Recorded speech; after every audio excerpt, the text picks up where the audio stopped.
Wait, are we live? 22nd, Krista. It's the 22nd. We're here, and Wendell's wearing his Steve Jobs sweater. Oh, Lord. No, it's not a turtleneck. Is it? Oh, okay. I thought it was a turtleneck earlier. It's just all black. I was ready to make that joke. I was like, oh, I'm going to make that joke. We're off our game because I was horribly late today. I was on another podcast. So. Usually it's me. It wasn't me today. How to whitelist The Verge. I don't want to whitelist The Verge. Oh, I'm just giving a spoiler for our first story. I want to talk about the FCC because they made a critical decision that no one saw coming. No one. Who could have predicted? The FCC has voted to approve the Sprint T-Mobile merger. There's only one dissenting vote. The other dude that was going to dissent said, it's probably fine. He said, I like money. Do you like money? So people don't get any of that money, but that's okay. Unfortunately for T-Mobile and Sprint, they are being sued into oblivion by individual states, and they can't actually do this until that is resolved. But the DOJ and the FCC are on board. No, it's just the FCC. It's still got to be final approved by the DOJ, I think. That's what I understood from this article. No, DOJ had previously approved. Oh, okay. I thought they rescinded it or something. Faces one more battle. The FCC and DOJ are the only two federal agencies required. DOJ already gave the companies a thumbs up in July. Oh, July, so okay. So you're only a couple months late. Okay, neat. Sorry. So we got our data. We don't have our data. They have our data. They being the major corporations. And they're using it. They're making money off of it, and it's bad. What can we do about it? Well, Mr. Wyden, who is balls deep in technology, and I don't know, maybe it's a good thing. It seems like he's trying to get some good things done, and this sounds good to me. New bill promises to end our privacy nightmare and has jail time for CEOs who lie. I love the quote from Ron Wyden here. It's like, Mark Zuckerberg won't take Americans' privacy seriously unless he feels personal consequences. Under my bill, he'd face jail time for lying to the government, Senator Ron Wyden said. So he's Ron Wyden feels personally attacked. You know, Zuckerberg went before Congress and was like, no, we don't know. I like how, there's a little bit of juxtaposition here. Like, Mark Zuckerberg lying. What about James Clapper? Anybody remember James Clapper? He was working for the NSA. It's like, no, we don't wittingly collect anything on American citizens. Those things just show up. I don't know. And yet we have a bill. We think this is, I mean, I agree that Zuckerberg shouldn't lie, but Clapper seems like lying in either scenario is sort of bad. All the politicians are just butthurt right now because it's election season and Facebook runs ads. I don't think it's butthurt. I think this is soapboxing because it is election season. Yeah. But this is mostly about fining them if they don't play ball with the data stuff. And it gives you the ability to, it kind of plays on that California law where it's like, okay, you got to make it real easy. It's got to be one button. It's got to be, forever. None of this 3-month nonsense. And if you lie about it, there can be jail time. Can there be jail time for Clapper? Because I could get behind this if that was the case. Non-compete. That's a bad thing. It's weird. Well, I mean, it is a contract and you do agree to it, but often you don't have a choice. It's either work here or don't work at all. So, should we allow such a thing? Senators are weighing in. Senators propose near total ban on worker non-compete agreements. If you've never encountered one of these, what it literally is when you go to work for an employer right before, they're like, oh great, you're hired, you got the job, everything's good. Here's some paperwork. And in the paperwork is you agree, they've been hired as a computer programmer. You agree not to be a computer programmer for anybody else for a year. So, I mean... So basically, you leave or get fired and you can't work. You're just out of a job for a year because that's okay. The reality is that case law in most states already, those are not enforceable. And so this is just, look, these aren't enforceable. Let's not intimidate workers with this, which seems fine. Well, also, let's not waste people's time with this, because I'm sure that this is taken to court all the time. Yeah. There's a couple narrow exceptions. Like if you own a pizza place and you sell your pizza place, you can't start a new pizza place. That seems reasonable. But most of the other, rank and file workers, non-compete, that doesn't seem reasonable most of the time. Oops. We've had several stories about phones and unlocking them. There was the FBI Apple case, and several like facial recognition or face unlock. Is that the same? Is your thumb the same as a password? Blah blah blah. Well, it seems to just be getting worse and worse. Court rules the defendant must disclose phone password to police and prosecution in first ruling of its kind in state. So, yeah, it's like the defendant must give up their password because the legal reasoning here was that it was a foregone conclusion, quotation marks around that there's evidence that the defendant was a methamphetamine dealer or something in exchange for, or just so that the prosecution can make that charge stick. And that, well, no, they got them for a bunch of other things. But there's an additional charge. But they weren't dealing methamphetamine at the time.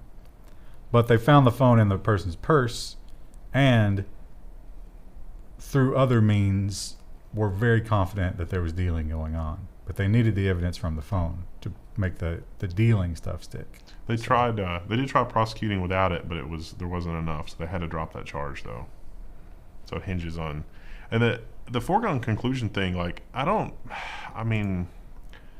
wouldn't it, if they could show that like a crime was committed at some place and you were at some place, would you have to testify that you were at some place if it was a foregone conclusion that you were at some place? Because that's not okay under the Fifth Amendment. I don't know.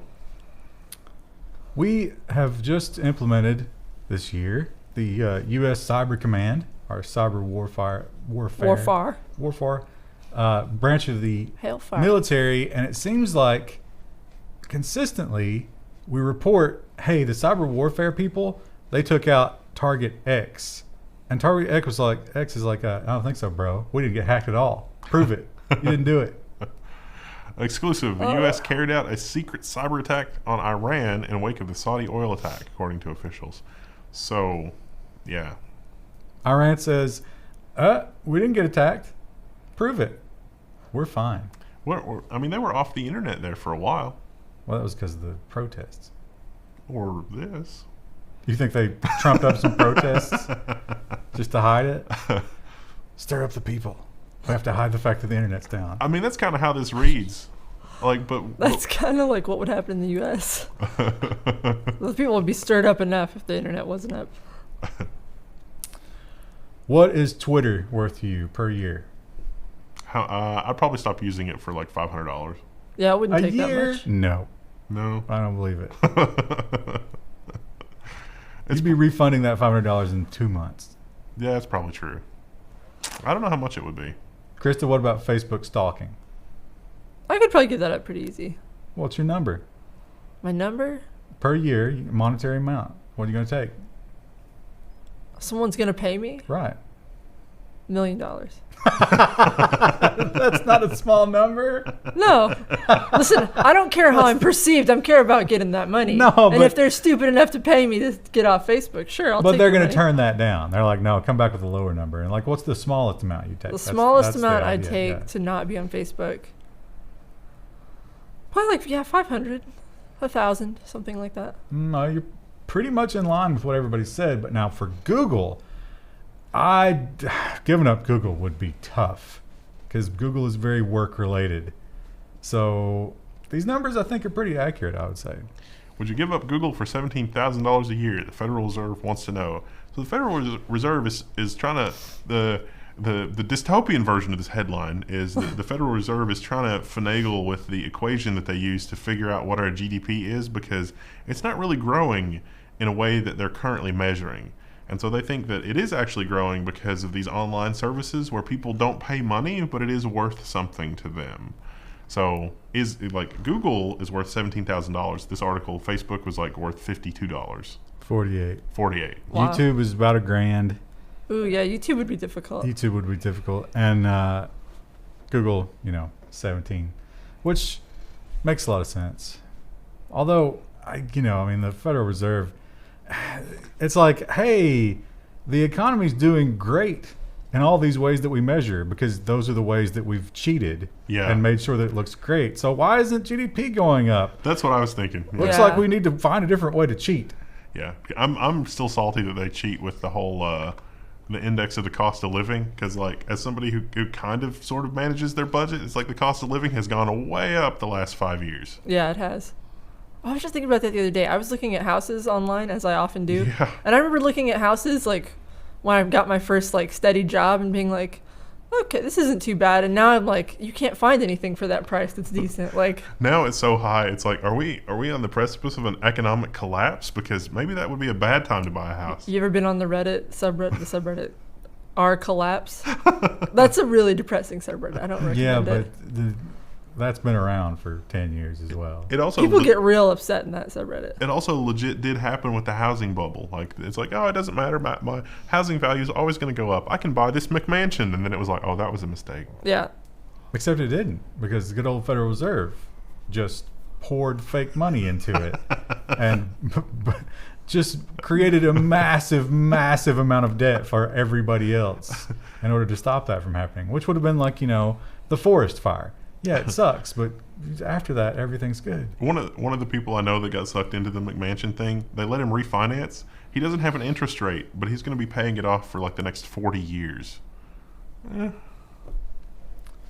So he's not going to pay it off. That's what you're saying. Well, if you die with debt, you win, right? Yeah. So he's never moving. Yeah. Ever. Probably also won't be able to afford basic maintenance. So good luck with that roof replacement. We talk about big data and everybody wanting more of it, and the government is definitely near the top of that list. I don't say they're on top of the list. I think Google wants it more, but the government definitely wants a lot of your data. And the problem is none of those entities, the government maybe being at the top of that list, can protect it. An IRS employee stole identities and went on a 2-year spending spree. This was a software developer. 2 years. It was really easy for the authorities to find him, but it did take them a little while. Which, a surprising amount of time. Yeah, it's 2 years. Given how blatant it was. It was super blatant. I mean, all he was doing, if you're an IRS employee, shocking, you have every piece of information that you need about someone's finances. So if you wanted to say, open a credit card, you've got all that info. Here's the thing. He got them sent to his house. He got an Amex card because he wanted a higher limit, he actually made payments out of his own bank account on the fraudulent Amex. Yeah, I mean, pro criminal tip. Don't do that. If you're in the IRS, you would think that you would see examples of people getting nailed for this kind of thing. And yet, and he wasn't, like, he was going on crazy vacations and stuff. Like, he was really living the high life with these credit cards. Do you think the IRS would let the affected people get a tax deduction for the amount of time they had to spend for the headache? No. How vindicated do you think the people who followed him on social media are? They're like, his life can't be He real. put it on social media? Was he an influencer? Well, so I'm imagining, like, his friends back home, they're all like, man, I'm really struggling right now. I'm working a lot of hours. And then he's just out in, like, Cancun every other week. And it's like, how is he affording that? Yeah, that's disgusting. So it's been a joke for a while now because it was uncovered recently that our nuclear missiles are launched by floppies. And not even the little floppies.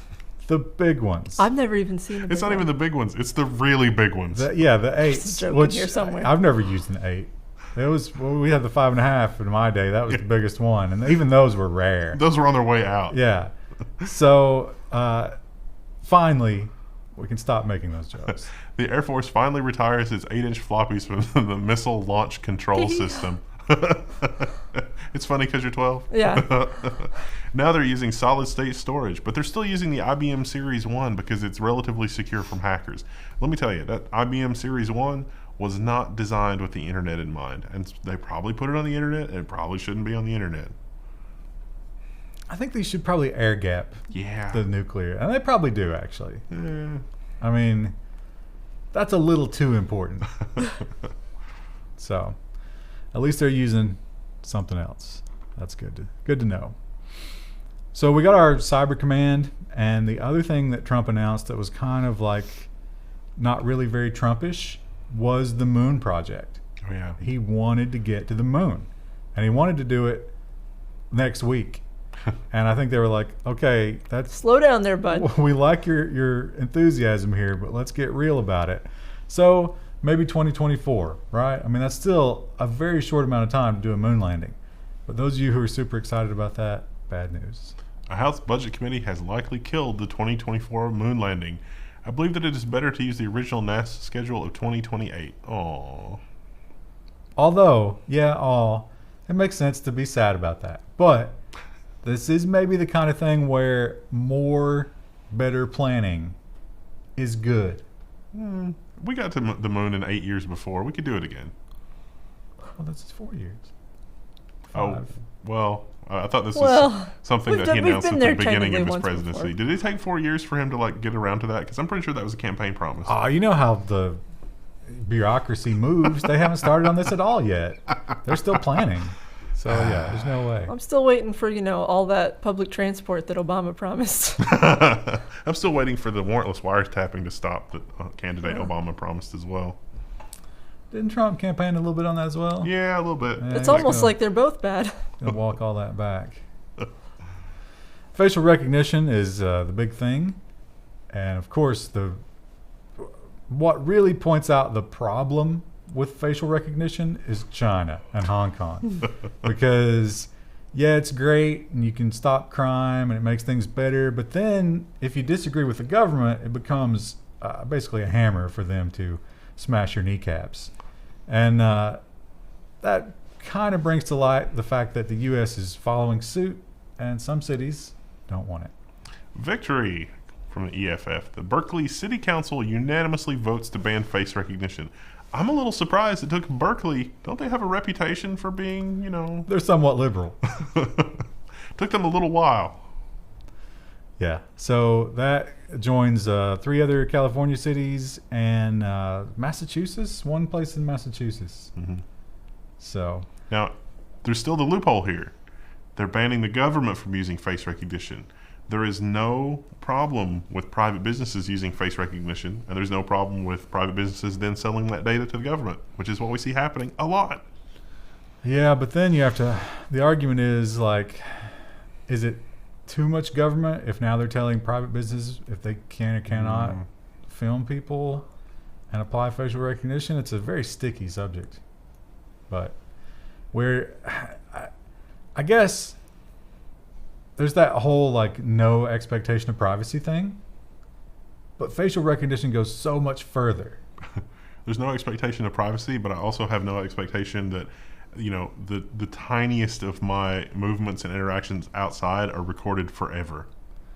I think what should happen here, and again, Hong Kong, they're blazing the trail, is that how in the 50s everybody wore hats? We should get to a point in the 20s where everybody wears masks. That would actually be kind of cool. I would like that cyberpunk future. Right, that'd be. I was thinking tribal masks like in RimWorld. It'll be whatever you want. The bear masks. Yeah. You're going to express yourself with your mask, and what's going to happen though is all Walmart employees are going to have to wear the same mask, and it's going to be really dystopian and scary. Yeah. I'm just imagining the V for Vendetta guy helping me at the meat counter at Walmart. That would be pretty cool. It's a weird world. One of the most miserable things that can happen to you in the modern Western world, I guess I'll say, because I can't say that because a lot of people deal with this, but is when your power goes out. Because we depend on this stuff for everything. And it really sucks because you lose your refrigerator, it's hot or it's cold, there's no entertainment, there's no hot water. It's just we've come to depend on it. And that's why when a power company just said, hey, you know what? Let's turn it off. A lot of people got upset. PG&E should compensate customers for power shutoffs, California governor says. I thought this was kind of dumb, and then I read that PG&E actually shut off the power for days in places. And it seems like a lot of people that live in those places complained that there were extended periods with no wind. Yeah, the cataclysmic storm never came. So... Well, that and again, we talked about this scenario last week where it's you're someone who's reliant on power for your medicine or your breathing machine or whatever. And now you're just screwed because they're well, you should have just made arrangements. It's well, who pays to take me to the hospital? Who pays for my hospital bill? One of the examples they had that was really good, I think I was a convenience store guy that lost all of the stuff in his freezer because... No power. Well, what do you have in your refrigerator right now? What do you think the dollar amount is? Oh, a stupid amount 'cause we just went to the store. Yeah. And it's, well, I mean, if you could have probably avoided that if you read the news, but if you didn't, and you lose all of that over the course of 2 days and it all has to be replaced. Well, no, I mean, like, even if you planned, like, if this were going to happen to me, it's like, all right, I'm going to go get a freezer and some ice, and I'm going to put my stuff on ice. That's good for, like, a day. That's not good for 2 days. Also, I'm thinking more even if, like, you lose your food, and for most people, like, that sucks, but, like, you're usually going to be okay. I'm thinking of people who are, like, diabetic and need to refrigerate insulin, or, like, you know, more important things like that. Or what if you just stole somebody's kidneys and you Yes. got those in the fridge? That happens a lot to me. Yeah. So Well, you'd be good in the bathtub for at least 6 hours. if you've got the ice. But how quick is ice going to sell out in that scenario? Yeah. Yeah. If we get a hard rain or a light snowfall, and you should see the water section at Meyer. So there's no way you could have found ice. You have to go up to the mountains. Go get some snow. Get an ice wagon, Yeah. pack it back down. You ever watch those YouTube videos of them chopping up frozen lakes to sell? Oh, yeah, where they pull it out with, like, the pick things. With Isn't that the horses, beginning of yeah. Frozen? With horses, yeah. Odd, I've never seen Frozen. But those are fascinating. I bet that was brutal work. San Francisco. So a town nearby us in the little old bluegrass here just got electric scooters. I've not heard any of the fallout. Have you guys heard? No. People on WKYT are not happy about it. At least in the comment section. That's true of almost everything. Yeah, it's true. You're right. But it seems like, but by the time it gets here, it's everywhere. That's kind of the rule. So the scooters have really taken over the world, or at least the country. And the first place you get stuff like that is one of the hotbeds of technology and liberalism, like San Francisco. But San Francisco maybe isn't so crazy about that. San Francisco wants to require companies to get permits before rolling out emerging technology. I'm surprised that there's not already a permit system for this. I was a bit surprised by that. This is a permit for leaving something in public spaces, like leaving something in an easement, a right-of-way, on the street, whatever. You have to get a permit for that. I'm surprised that you didn't already have to get a permit for that. Did they just drop the scooters off somewhere and like? Yeah. Well, that's what happens. Yeah. And like the people threw the scooters in the river.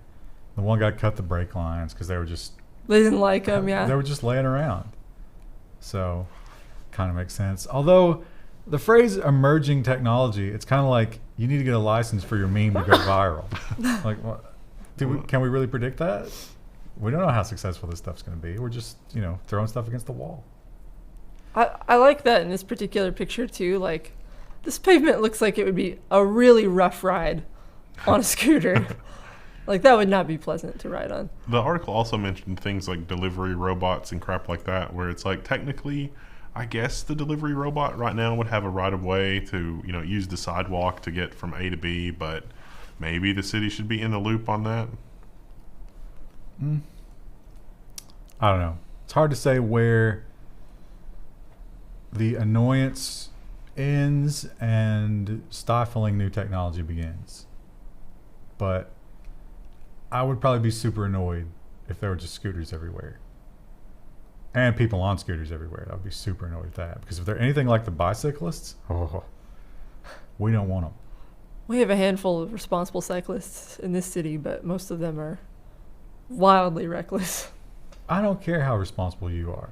Until you can get to 45 miles an hour, you don't belong there. But the ones who are responsible are usually riding like on the shoulder on the sidewalk, and they've got the little flashing lights in their If they vest got and like helmet. the skin tight suit and the teardrop helmet, they're in the road. Yeah, that's true. Those people are trash. I've seen like a little old man riding around with like the full safety gear. And these roads you can't always be on the side because sometimes there's just a giant ditch, Yeah. and a crumbling road. Which, did you guys in your driver's ed class have to take like a lesson about how to take a ditch? No, We did that in ours. Like, if you're on a little country road and you need to take a ditch, like here's how you get your car in and like safely get it out of the ditch. That was part of our driver's ed. that's relevant Yeah. to where you grew up.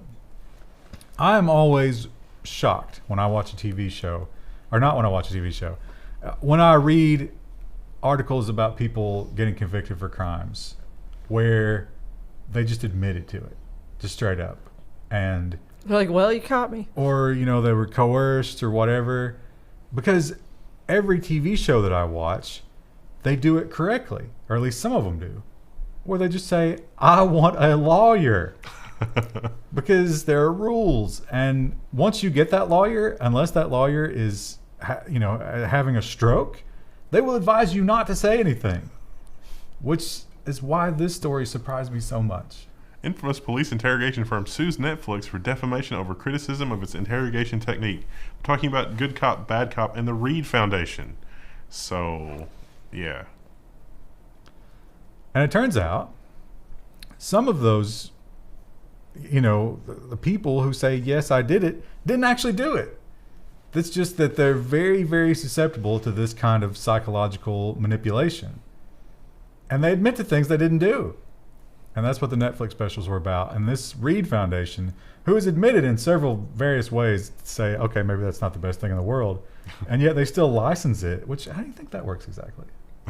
You send your investigators to like a 5-star resort in Hawaii for a couple of weeks while they get training. I guess. It definitely couldn't be like a per use thing, right? No. But anyway, it's credibility for the jury. It's a prop for the jury. It looks great for the jury. They're saying that, no, it's still legitimate, and you're hurting our business by making these claims, and they're not realistic or they're not true. They might succeed in their lawsuit, because I was really surprised that the federal lawsuit against the guy that was like how to take a lie detector test, I was surprised things went as badly for that guy as they did. It seems like any kind of circumventing the system, even if it's absolutely your right to do so, like jury nullification, if you try to spread the word about the truth of that, they bring the hammer down on you as hard as they can. Yeah. They put you under the jail. So, not surprising. In other news that can be filed under surprising no one. I mean, really, who didn't see this coming? Because if you know anything at all about how the internet works, the mechanics of this were simply not possible. UK has dropped its plan for an online pornography age verification system. Climb Down follows difficulties with implementing the plan to ensure that users are over 18. This was like the craziest thing that UK has tried. I thought this had already just been dropped. Hold my Brexit. I didn't realize that it took them this long. It had been delayed. Yeah. And but they did actually, didn't they build like a early adopter kind of thing? And you could have gone and actually gotten your ID preemptively from when they turned it on. They were going to opt everybody in at the ISP level, and then you had to opt out, and it's just like, oh. But you could like pre-order. Yeah. Pre-order your porn. How, your porn pass. How addicted are the people who like pre-ordered it? Because they're like, I can't be cut off for like a day. You think they could just stockpile a little bit? I guess, I don't know. But yeah, that was never going to work.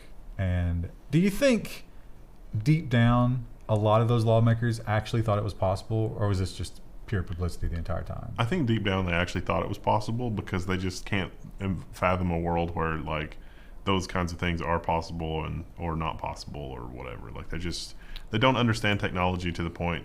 Technology is magic.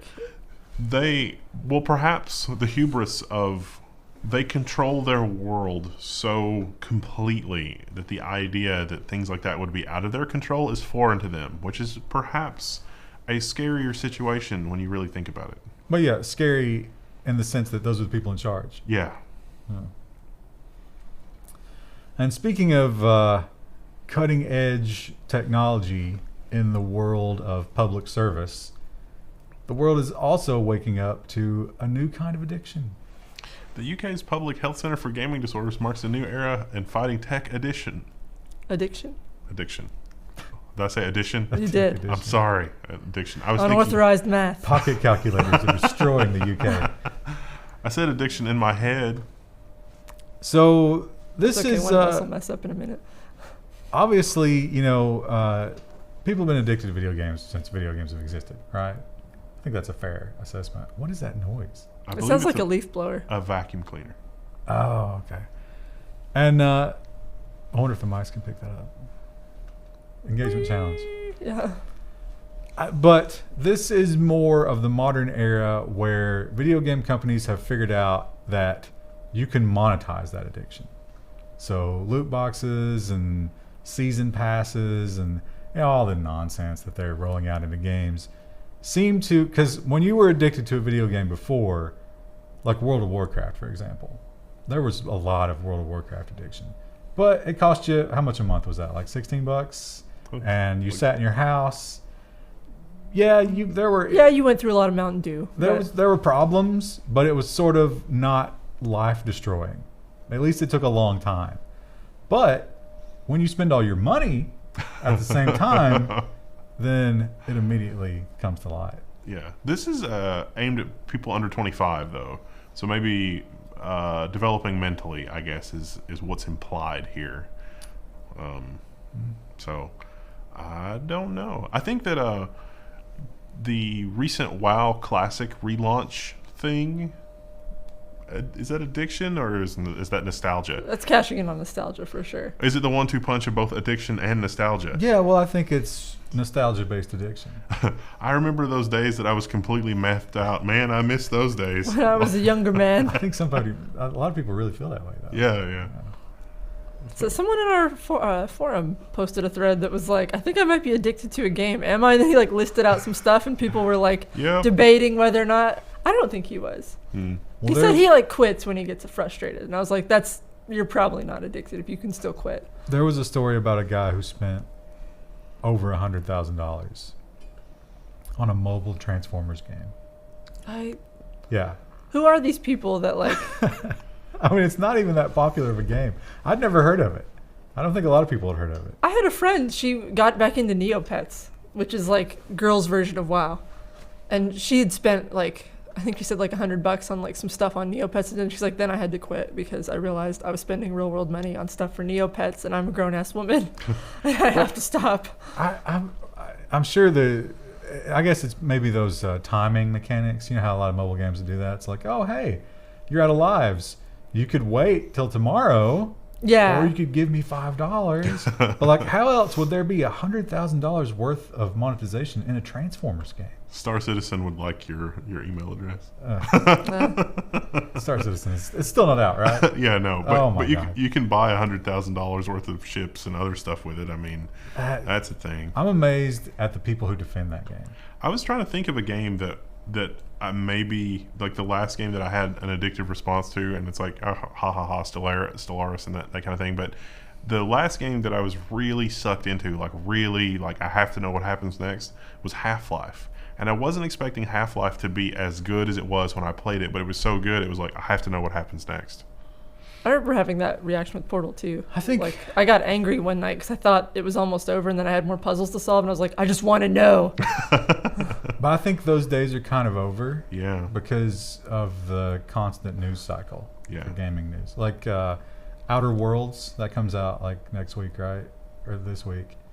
Or is it November? I think it's real soon because it's seeding for download. But they've already shown like the first hour in various videos. So that sort of surprise about a gem of a game that just takes you and sweeps you off your feet. I don't know if we're never going to get that again. The best we're ever going to do from now on is just meeting our elevated expectations. The hype train was not disappointing. Right.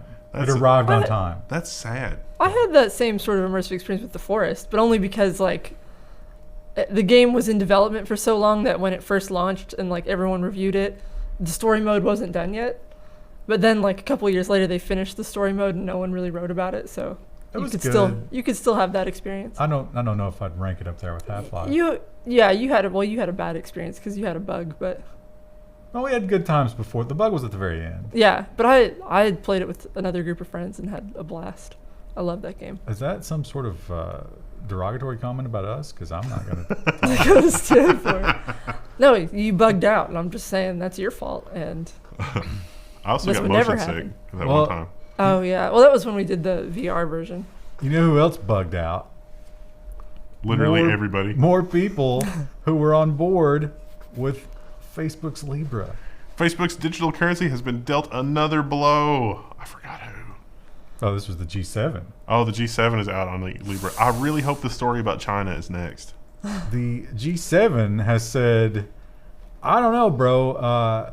Hard pass. We hang on to a lot of our power by controlling money. It seems like you're looking to control money. And That's our job. Gonna have to pass on that one, I think. So obviously in the US it's hit a bit of a wall. But the rest of the world is now weighing in saying, yeah, I'm not feeling it. Except for China.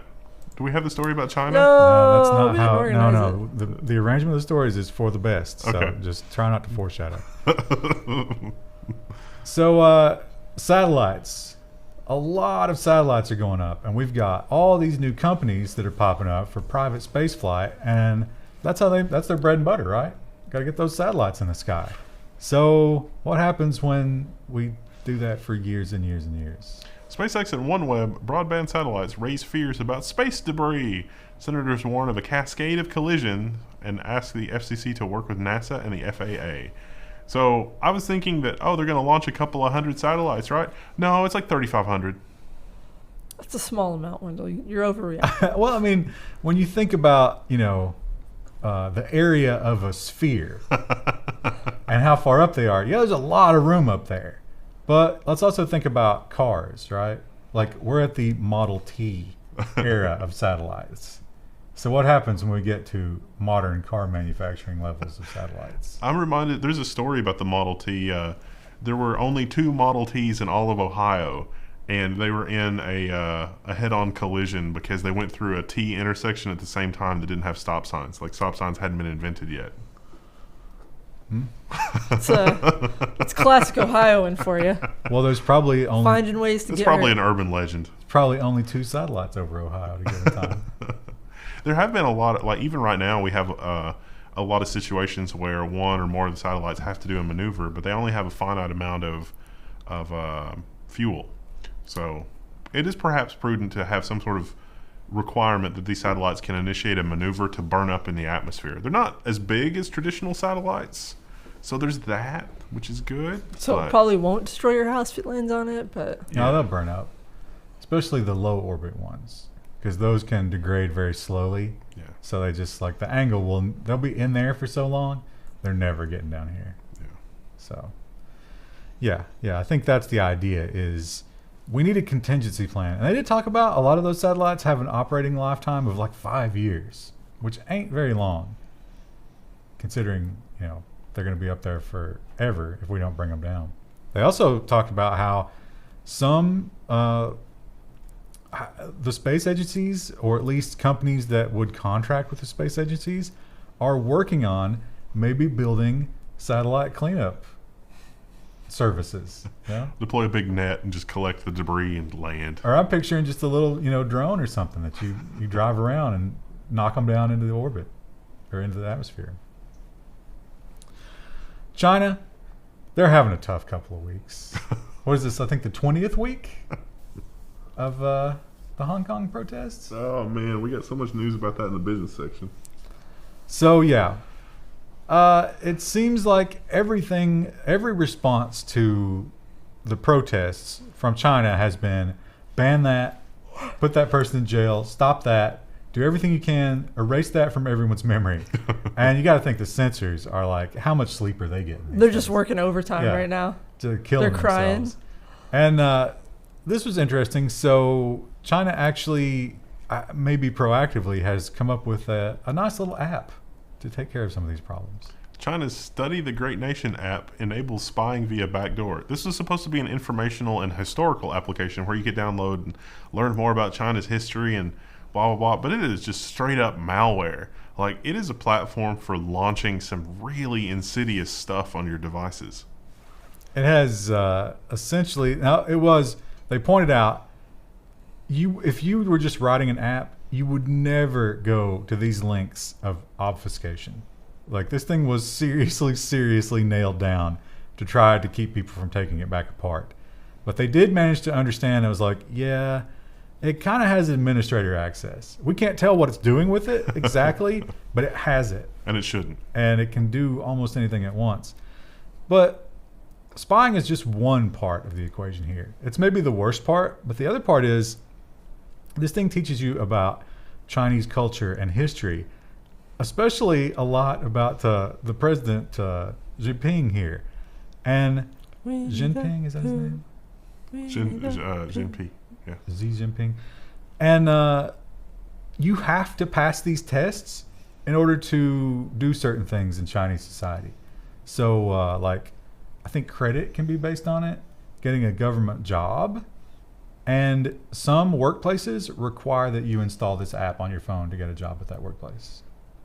That's weird. Why would they require I install an informational app? Can I get this in PDF form? No, it's constantly updated. Yeah. Yeah, you need a live connection. The great nation's history is always updating with them. Why is my battery getting hot? My phone's going to be dead in 15 minutes. That's weird. Because it loves you. That's the glow of communism, taking care of you. I seem to have been flagged. My phone's saying that they're coming to pick me up right now. My family's already gone. Are we going on holiday? Yeah, going to the kidney farm. Oh. So from the Hong Kong fallout, we had the big Apple controversy because Apple had an app on the App Store and the protesters were using it. And there was a lot of waffling back and forth. But ultimately, Tim Cook decided, and you know it was his decision, right? Like that had to go to the top. No, we will not have the app. And he gave some sort of half-assed excuses as to why, but maybe there was more to it. CEO Tim Cook met with the Chinese state regulator days after controversially booting that Hong Kong map app that we've been discussing for the last couple of weeks. I think it was in response to this story, but maybe not. But there was a new quote from Tim Cook that I hadn't seen before, which was something to the effect of there was credible, they had provided credible evidence that protesters were using this to attack police, and that was not okay. But there was also evidence of the converse to that. Yeah, the police attacking the crap out of protesters. Exactly. Yeah. Like the guy who got shot point blank by a cop. Yeah. Well, I don't know if they used the app to track him. I mean, he was right there. But there was backlash against protesters outside of the protests. Tim Cook said that the state regulator said that was just propaganda, that one protester actually shot that other guy in the eye with the... Right. It was a protester on protester. Oh, there's a video. A very Yeah. video. Is that a deep fake? It could be a deep fake. Totally but deep seems fake. unlikely. And a bit of lighter news out of China. Lighter than air. Not really. They have this exciting new prototype puck. helicopter, which looks like it came from an 80s episode of Airwolf. China's helicopter prototype looks like a UFO. The blades are on the inside. They've got it at an angle here, so it looks like it's solid. It's not solid. There it is. Yeah. It's a little bit like... It looks a little bit too much like the helicarrier, like one of the wings from the helicarrier in the Marvel movies. I was just looking at the two little dudes in there, and it's like, hey, LMAO, with the aliens. That's the Shark. Now this has been tried before. This was the original one, From the 50s. but this was a U.S. project. Yeah. It did not work out too well. No. Now I'm But wondering, maybe it will this time. it'd be tough to bail out of that thing. I guess you can't bail out of a helicopter anyway. Not really. Not But safely. Maybe Yeah. you could have a better bailout from this, I guess. The blades are safely protected in the enclosure. Yeah, until the enclosure is ripped apart by 50 caliber rounds and they come into your little containment area. I don't Not know. a LMAO. It doesn't look cool. It looks dumb. Is it sitting on bricks? I have to say that the one in the old photo does look cooler. I know it's not objective, but This was on display at some kind of thing. It was not flying. Also, I think that's an illegal level of window tint. They're going to get pulled over. We learned, what was it, the prison? They learned that the inmates can't know if you're watching them, so. It was the prison where they did the panopticon research. You just had the observation tower, and you couldn't see if somebody was watching you, so you just always assumed somebody was watching you at all times. Oh, you're saying when this helicopter is observing the protesters, for example? Yeah. So this was the story you were talking about, and here's a pro tip if you're a government leader, right? And you're sitting there and it's like, are we the bad guys? are we the baddies? Here's one thing that you can use as a litmus test, to let you know. If Mark Zuckerberg comes up with a plan and you say to yourself, oh, we should do that, you're the bad guy. China's cryptocurrency plan has a powerful partner, Big Brother. Facebook's Libra project, led by Beijing to accelerate its efforts. The government could soon know a lot more about how people are spending. This article is amazing because it's got quotes from the people in China that to us sound insanely dystopian. Like, oh yeah, with cryptocurrency, we can see all the tiniest minutia of every transaction that everybody is going to do. We can know everything. That sounds great. Let's do it.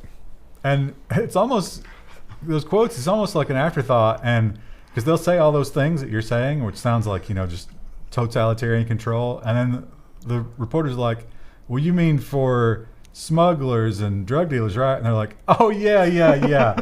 That's right. Yeah, you're exactly right. That's what we want to do. But we got to make it clear, though, because the way you read that, this is not Libra. This is China. Like, China's never going to allow Libra. Yeah. This is China doing their own government version, which, that's dystopian, it's right? It's inspirational. That's like only an evil communist regime, like a comic book evil regime, could ever do something like that. Fear of Facebook spurs momentum for the Fed to build its own digital currency. I see where you're going with this. Yeah, the Fed would really like to have its own digital currency too. Although I don't think the Fed will ever do this because of things like HSBC. Like, we know they're up to their eyeballs in terribleness, like the whole HSBC arms deal thing. So I don't think the Fed's going to touch it. Yeah, a blockchain would introduce some problems there, but I think they would always do it in parallel. And I think it would Two always sets of books. Well, no, I think it would always settle in dollars. So dollars would still exist for those kinds of things. You mean to tell me that Ma's car wash in like rural New Jersey is getting $4.7 million a month from the CIA? What's going on with that? It's like, oh, don't worry about that. It's fine. But it could also be, they understand. The people at the Fed, they're evil, but they're not dumb. And they understand that their version of money is inherently flawed. It's debt-based, and that's a problem. And when something better comes along, they better have something to compete with it, or they're done. Like cocaine? I don't think cocaine would be a good currency because you shouldn't use currency that can be consumed. Well, no, I mean, like, we don't have enough money. We need to generate some more money. I know, we'll farm drugs in some other part of the world. What could possibly go wrong? Well, I know they want to do that, but if they lose out, if people are buying cocaine with Libra, then they lose their ultimate power. So maybe you give up some of those fun little perks to still have a competing product. Argentina. There's a country we don't talk about very often, especially when it comes to technology. And maybe this is one of the reasons why. Argentinian security researcher has been arrested after tweeting about a government hack. The government seized all of his stuff on a search warrant because he tweeted about it. The search warrant said that they thought that he was involved in the hack, but literally the security researcher just tweeted about it. And not even necessarily, like he talks about the hack, but not in detail, but it was more about the leak, all the data that was lost from the hack. And he was like, oh my God, look at all this data. This is bad. And they showed up his house. Yeah. Their defense for this, which is just hilarious, was, bro, we showed up at a lot of people's houses. That makes me feel better. This wasn't targeted. So yeah, here's the tweet. This is not the first time a security researcher has been targeted either. This is not the first incident, I should say. So it sure does look like the Argentinian authorities are killing the messenger, or at least targeting the messenger to try to suppress these kinds of things. Lagora? So Lagora is the hacker that they're looking for. And I don't think they had any reason to believe that this guy was Lagora or any of the people that they raided. But I guess they were just trying to get any kind of information that they could. What does Gora mean? Or suppress talking about it. Engagement challenge. Yeah, I don't know what Gora means. Monolingual. Master race. I would love to be properly Duolingo. And it's not just Argentina that's having some trouble with pesky, people getting uppity and reporting news. They also have some issues in Lebanon. And this harkens back to, was it Africa where they tried this? Yeah. The old social media attacks. Chaotic protests erupted in Lebanon after its cash-strapped government tried to launch a 20 cents per day tax on using Skype and other social and WhatsApp and some other social media apps. So yeah, the people were not having any of this. Some of the protest signs were actually very funny and in English. So I think they knew that they were going to be on English-speaking news sites. Well, that's the Hong Kong people are now carrying American flags because it's like Whoa. they know that that China's not going to help them. So we'll have some stories about that in the business section. But 20 cents a day, and this was the same thing in the African countries. I think it was much lower in Africa. It wasn't like 5 cents a day. Yeah, well, the economy is much worse there. Yeah. So, but their income per month it's shockingly low in dollars. So 20 cents a day is actually pretty big for them, and it's crazy that you would pay 20 cents just to communicate with people. I mean, the internet was supposed to be this thing that pulled down those barriers. I mean, who thinks about long distance phone calls anymore? That's really not a thing. That was like a big part of our lives growing up because we had to make calls from across the country. And it was really expensive. Yeah, you did it after like I think it was 9. So you never did it early. Skype and WhatsApp literally freed a lot of people from those things, and now they're going to bring it back. No, sir, they said. And they I think they burned it. Did you see the giant building in flames? They're not playing around in Lebanon. Moving on to social media, Mr. Zuckerberg has taken a lot of flack about the whole let political ads say whatever they want thing. And he's trying to spin it. I don't know that he's succeeding. Facebook CEO Mark Zuckerberg says in an interview he fears the erosion of truth, but defends allowing politicians to lie in ads. His approach to political speech has come under fire in recent weeks. So, yeah. I mean, we reported last week about the whole Elizabeth Warren was like, all right, you won't take down this Trump ad that's lying, then I'm going to make an ad that lies too, which is, the perfect solution. Which is what they've done forever, though. They do the same thing on TV. But I kind of understand where he's coming from here. And, I know it's scary to say that about Zuckerberg, but we actually get a lot of comments because other people don't read the comments. They just dump whatever's in their mind and move on with their day, which, that's fine. I don't expect you to. But we'll do a story and get both sides. We'll get the pro-Trumpers and the anti-Trumpers both bashing us. And I think that's what Zuckerberg kind of saw in the tea leaves here. It was like, if I step in here, I'm just going to immediately take flack from the other side. And then if I try to balance that, everybody's going to hate me more than they already do.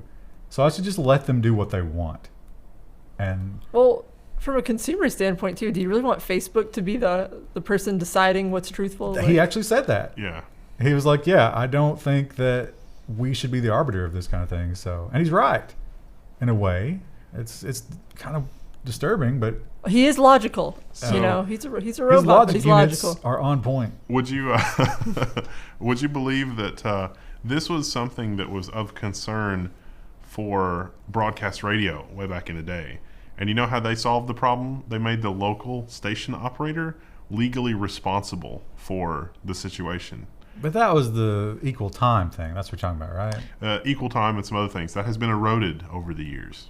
Vastly so, because like I said, TV, it's literally just lie after lie. Yes. But time is not a dimension on Facebook. Yes. Yeah. Because it's up to you how much time you spend in a given thing. I guess the ad placement is somewhat controlled. Well, it also used to be the truth in advertising thing as well. Like up through the 70s, before like the whole corporate controlled whatever, the local station or the local affiliate that was running whatever was responsible to make sure that, ABC, XYZ. So you could actually bring a legal case. Like there probably should be a legal mechanism that, when Trump is lying about Biden, for example, that he could actually sue to stop and get an injunction.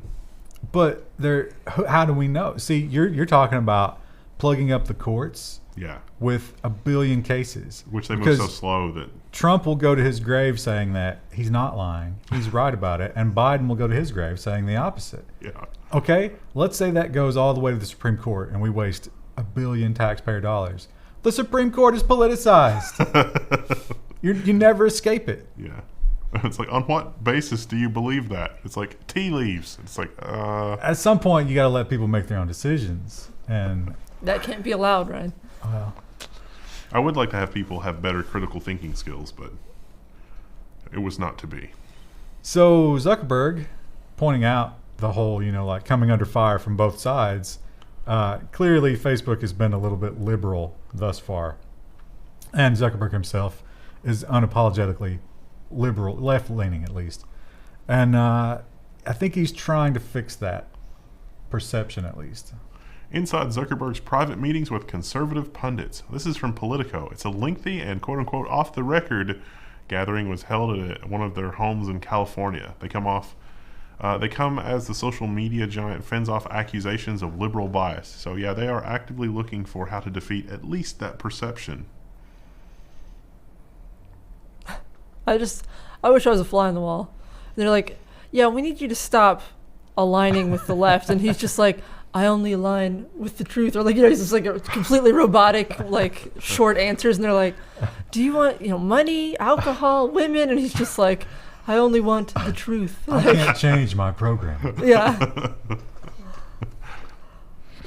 Him being a robot will never not be funny to me. So yeah, I don't think there's going to be a lot of changes. Although some of the people, I don't know if they named them, but they said, well, we had some good conversations, and I think he kind of gets it, but it's still a problem.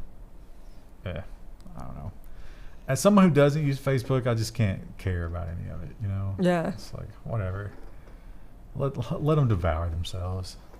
They will. The unwashed masses. I'm better than them.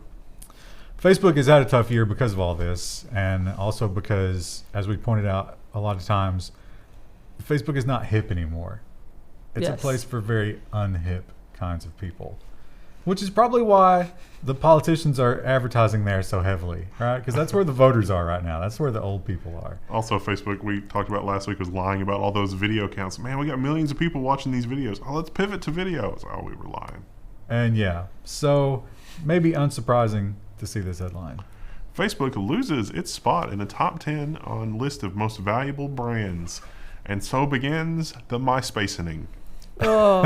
I think they'll hang on a lot longer than MySpace did, but yeah, it's inevitable. Yeah, that it's going to crumble. They're at number 14. They peaked at 8. On the bright side, I can't wait to see the TV show that's like a buddy cop sort of story with Mark Zuckerberg and Tom. Tom's just real chipper and sweet, and Mark doesn't understand the human world. It's like Burn Notice, except instead of Burn Spies, they're ex.comers, so they're going around fighting crime. What if Tom is like really jaded? Like he used to be a really chipper young man who wanted to be friends with everyone, but now he's like, I'm just me and my whiteboard here in this room. You think they'd use the Reed technique? Which one would be the good cop? It's going to be evil cop and hideously evil cop. I think bad cop would be Tom, because Tom's jaded and he's too human, whereas Zuckerberg's not human enough. They have to learn from each other. Tom busts their balls and he threatens them and stuff, and then he leaves the room, and Zuckerberg comes in and just does the Sith lightning. just calm down, everyone. No, bring Tom back in, please. No more Sith lightning. You remember those stories about the absolute human scum that would go after these Minecraft people and be like, hey, I hit you with 2 copyright strikes. I know it was fake, but it doesn't matter, because if I hit you with 1 more, they're going to delete all your content. Pay me money. Well, what was it, years now? Yeah, it's been years. YouTube finally, the snail, finally caught up and did something about it. YouTube gets alleged copyright troll to agree to stop trolling YouTubers. 25,000, which seems like they let him off kind of light, but he also agreed to stop using YouTube for anything and to stop filing any kind of notices or anything like that. 25 grand for all that headache. He probably made more than that. He probably did. Because he was hitting them for like $1,000 each, right? Yeah. Something like that. Sad. That is not justice served.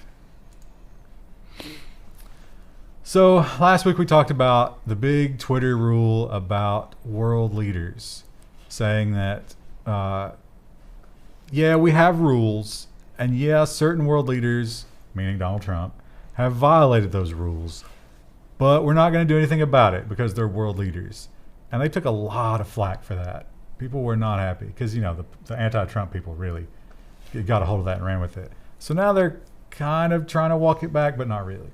Twitter says it will restrict users from retweeting world leaders who break its rules.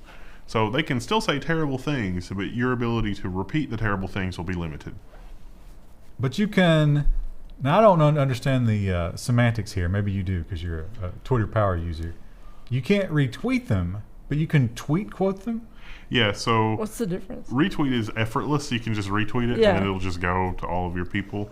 But if you want to, you can take the tweet and add some of your own context to it, or like copy paste, and it'll show that originally they said that. So you could take like part of it and then comment on that part of it. And then in the UI, you can tell that that's not Oh, okay. I know what something you're that you talking said. about. It's something that they said, and you're just kind of responding Block to quoted. But it won't count as a retweet it. Yeah. in the statistics, right? Yeah. But I could do that without my own commentary, and functionally, it would be a retweet. Yes. So this is really nothing. Yeah, probably a nothing burger. It makes it harder for people to just, because some of those viral things, like, because my feed gets polluted with that, and somebody's just blindly retweeting something, and it's just like, come on now. I always find it a little bit suspicious when someone who the authorities are after all of a sudden has a hard drive just packed with child pornography. And perhaps that's my naivete on how prolific child porn is. But there was also that time that the NSA got caught with that software. They got caught with software that was literally doing that for that purpose. There was a function name, Yeah. like Yeah. plant child porn or something like that. So And you like to think that maybe, everyone's not a horrific monster. now this guy probably is a horrific monster, just based on his own communications. Well, think about like vigilante, like a tech vigilante also knowing that would certainly do this as well. Gab and Twitter served with search warrants over neo-Nazi that has been arrested on child porn charges. So yeah, It's like word soup. this guy, that's the Gab logo. Krista, rate that logo. I like it, actually. I think it's cool. It probably reduces fairly well, except for the nostrils. The nostrils wouldn't reduce well. It's too reminiscent of Pepe and the negative suggestion of that. Listen, you can't let Pepe completely ruin your whole concept of frogs. One thing I don't like about the logo, scroll up a little bit more, we'll talk about it for a minute, is you can tell that they didn't smooth out the curves between the eye where it junctions into the forehead. You can see, like, where there's two separate circles there. Yeah. Right here. Yeah. I'm sure that they would be like, that was intentional. It probably wasn't. It should have been redrawn, but it's fine. Wow. Anyway. That graphic designer should just jump off a bridge. Yeah. Anyway, so this guy, Gab was the place where you're supposed to go when Twitter won't let you tweet. And not surprisingly, some of the worst parts of Twitter ended up there. And this guy has some, white nationalist stuff to talk about.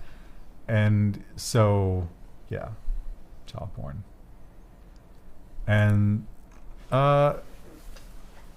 this is one of those things where it's a little bit scary that they can come after these private companies to get info about you. But then again, child porn, and who's going to defend it? Which also makes me more suspicious about the charges. Because child porn is one of those things where people just stop questioning it. They're like, oh, no, yes, burn that person at the stake. Yeah. That's what we want. So, in hindsight, this was a bad story to end on. No, it's like dark. There's not really anything else to comment on it. Yeah. Like, it's sad. It's the darkness of the Level 1 news. There's going to be a lot of technology news this week, but we can't talk about it. We got a lot of really nice comments on the last news as well. Or actually next week. This week is compressing Thank my you, guys. brain. It's because of the cat. It was that, so it was 50-50, like people were really happy with the cat story and they were like, you guys are great, I love watching your news. And then the other half was people being like, I can't believe you didn't know who that truck company was. And it was like, sorry. Yeah. It's like, oh, I'm sorry, I'm not from your country. Well, it's just, how often Europe am I is not a buying country. trucks? Yeah. Apparently it's well known in Europe, not, Oh, I thought Yeah. it was like Sweden or something, or Switzerland. I don't know. You get Sweden and Switzerland mixed up a lot. So Nah, they're the same thing. I don't think so. Yay, America. We'll see you Yeah. tomorrow. Bye. Are we going on an Arctic adventure? We are. I'm cold.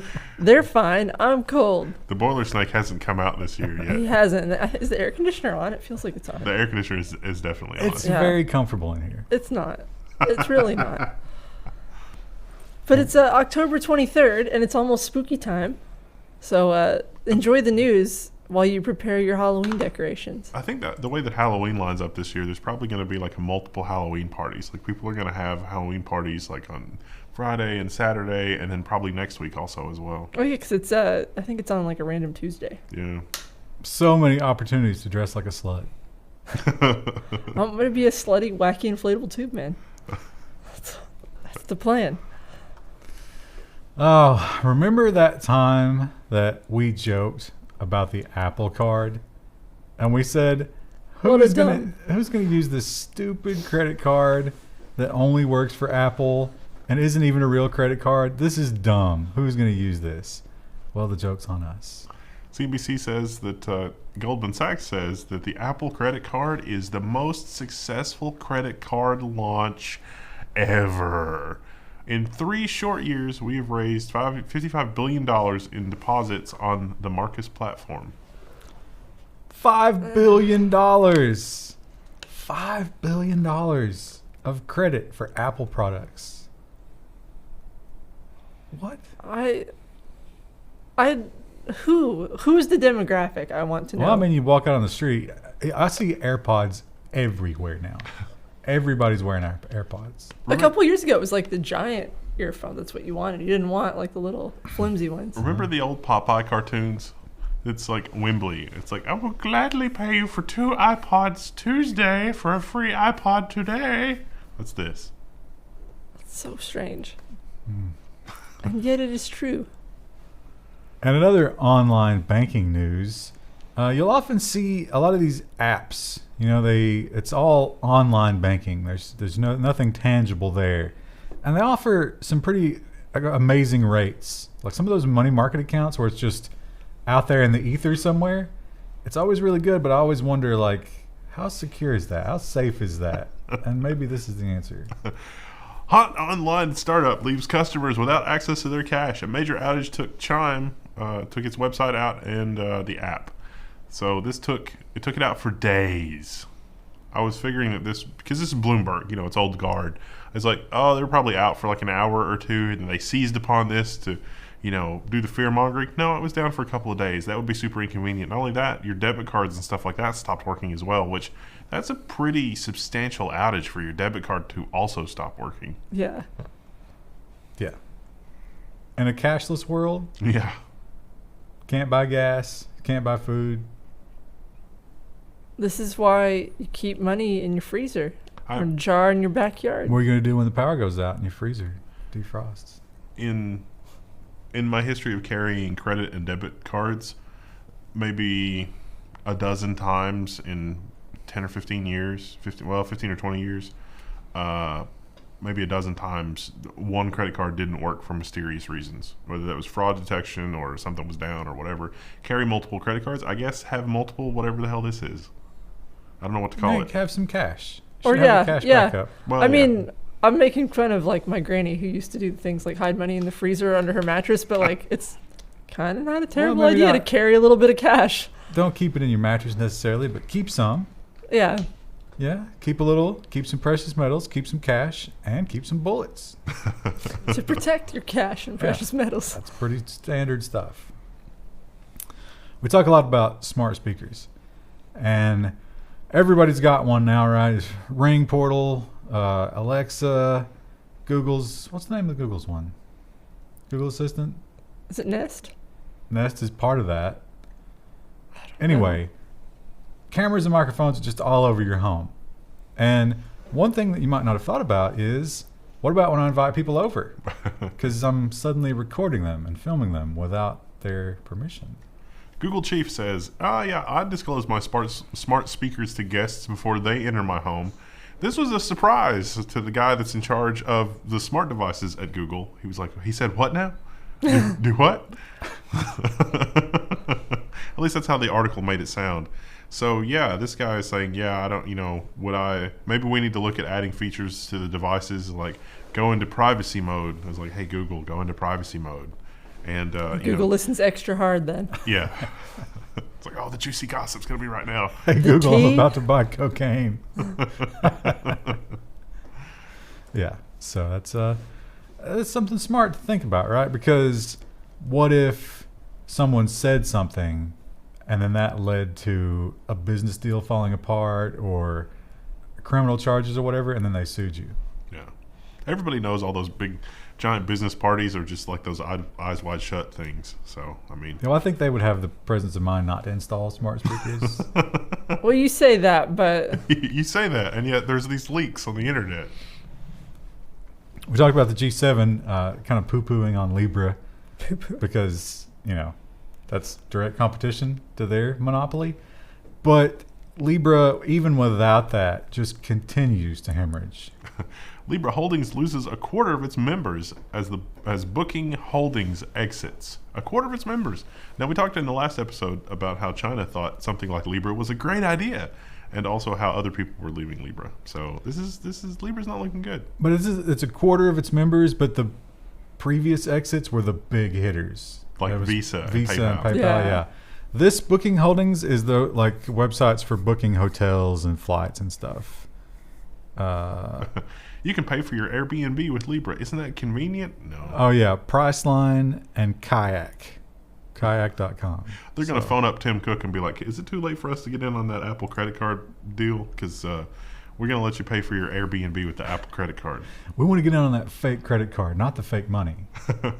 Fake credit cards are what's hot. This week I have maintained my vigilance with the people of Hong Kong. I've not played any Activision Blizzard games. Wendell, have you played any? Nope. Krista? I have. Oh. I played a little Overwatch this weekend. Oh no. Jeez. I gotta improve my Zen game. But you're at least gonna sit out. What's the next one? PAX. You're gonna sit out the next PAX, right?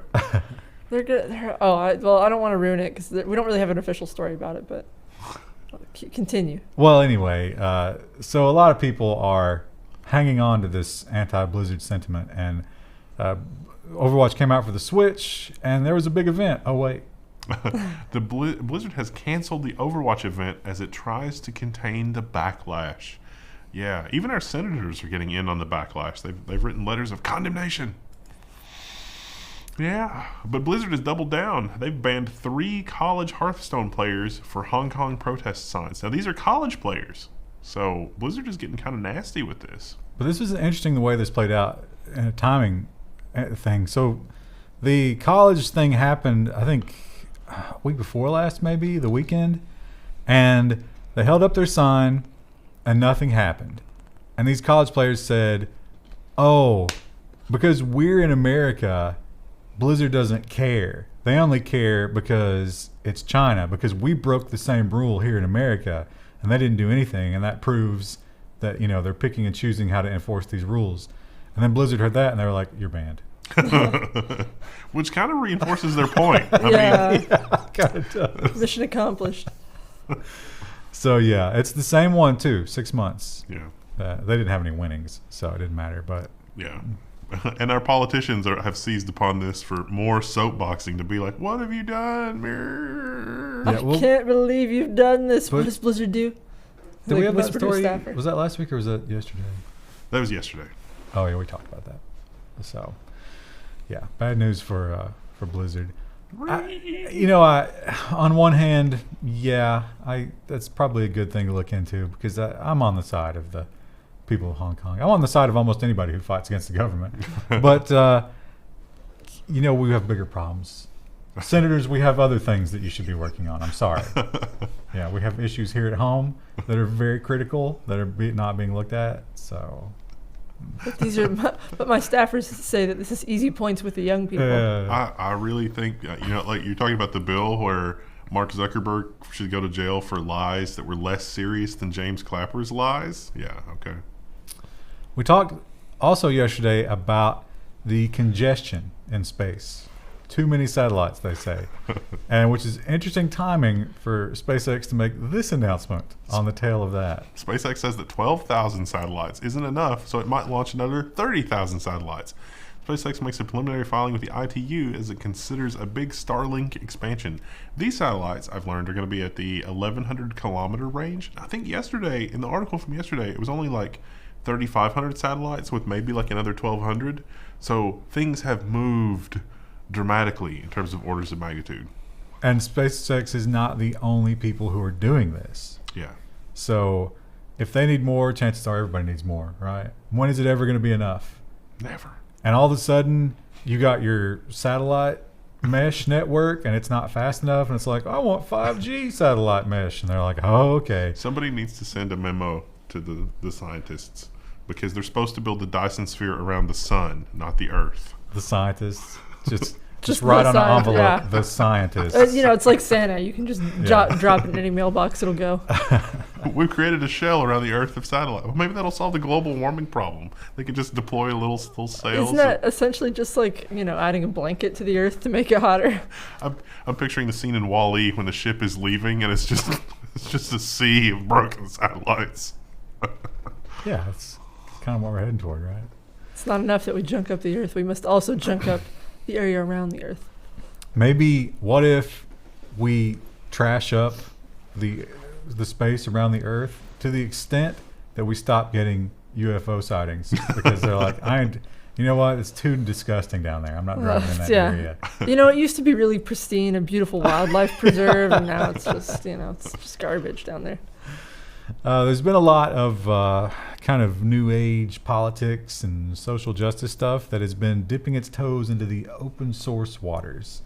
And maybe an unexpected place that's showing up is on the version control type of services, right? So I joked last week, and some people took it seriously, about the whitelist, allow list, blacklist controversy. The default branch on Git is not allowed to be called master anymore. Exactly, that kind of stuff. And a lot of people are kind of being activists and taking on these companies. And one of them seems to be putting its foot down. The Register has this article: blood money is fine with us, says GitLab. Vetting non-evil customers is time-consuming and potentially distracting. So, like, the CEO or one of the C-level executives made a change to their corporate policy that was like, look, if Immigrations and Customs wants to do business with us, that's totally fine if we're legally allowed to. There's no problem with that. They have since walked it back and said, okay, maybe that wasn't a good idea because that upset everyone. Everyone disliked that. But they're not wrong in the sense that who is going to sit and comb through all that code? Or, look at the history of every single person who makes an account? Well, it's also, like, they're not going to directly take a contract. So I think wasn't it like Chef? It's like Chef is involved with something the government is doing, like one of the, like ICE or something. And it's like, oh, so what Chef did, I think it was Chef, I can't remember. One of those open source projects is going to donate the money that they got from the contract to a cause that goes to helping the people that are negatively impacted by that branch of government, which is... But ICE has existed for a very long time. This idea that ICE is evil has only recently come into the major common thinking. Yeah. And yeah, it's political. There's no getting around it. But it's just like all of a sudden one small group is deciding what's good and what's not. Yeah, it's like, don't sell them services. They're going to buy something from somewhere. Does that make IBM responsible for things that happened during World War II? That was a much more clear-cut example. There was the water was not nearly as muddy in that scenario. There's a long pause there. It's like, like, you want to do what to other human beings? Yeah, we got some machines for that. And you could say, well, IBM didn't know that's what they were doing. They were literally like building the software to count them. So, electric vehicles are, they can't be stopped. They keep coming out, more of them, more competition. People are into them. We've got some interesting stories about what happens to electric vehicles a couple of years on, a little bit later. But for now, let's just get hyped about new ones. Volvo to roll out a new electric vehicle every year through 2025. Oh, I bet that's going to be bad for companies that are supposed to be producing electric cars. Foreshadowing. Yeah. Consume. Well, I don't know, because so far it seems like a lot of the EV hipsters don't like these new companies coming out with them. Which you would think that if you're all about the environment or whatever, yay, you'd like that, but they seem to be just like super Tesla. I noticed centric. a lot of people poo-pooing GM for their plans to retool their assembly lines for all electrics, and it's like, that seems like a good thing. Why That are is we a upset good about thing, this? yeah. But also the Taycan. Oh yeah, People took a big crap on the Taycan. It's probably because it makes your purchase, less exemplary, I guess. Like, No, yeah, it's like a $150,000 car, so it's not taking any, of the shine off of your Tesla Model 3. I don't think. Well, there's been a lot of cool apps that have been written that kind of automates bureaucracy. There was the one about the traffic tickets. Do you remember the name of that one? It's in this article. Well, do you remember the name of it? Yeah. No, I can't remember Useful. the name of it. Do not pay. Thanks. No, that's not what this one is. Oh, is it? No. Yeah. Yeah, okay. Do not pay is the one about parking tickets, but there's a new one From the same guy. that's even cooler. This brilliant app waits on hold for you. So the idea with this app is that you're trying to get through to customer service somewhere because something is wrong. And so you just pick that from the app, and the app does all of the horribleness of figuring out the menus and navigation, or maybe it uses the VIP numbers to get you to bypass the nonsense so that you can get a human being. But even if you do have to wait on hold, the app waits on hold until it gets a real human being, and then it connects you.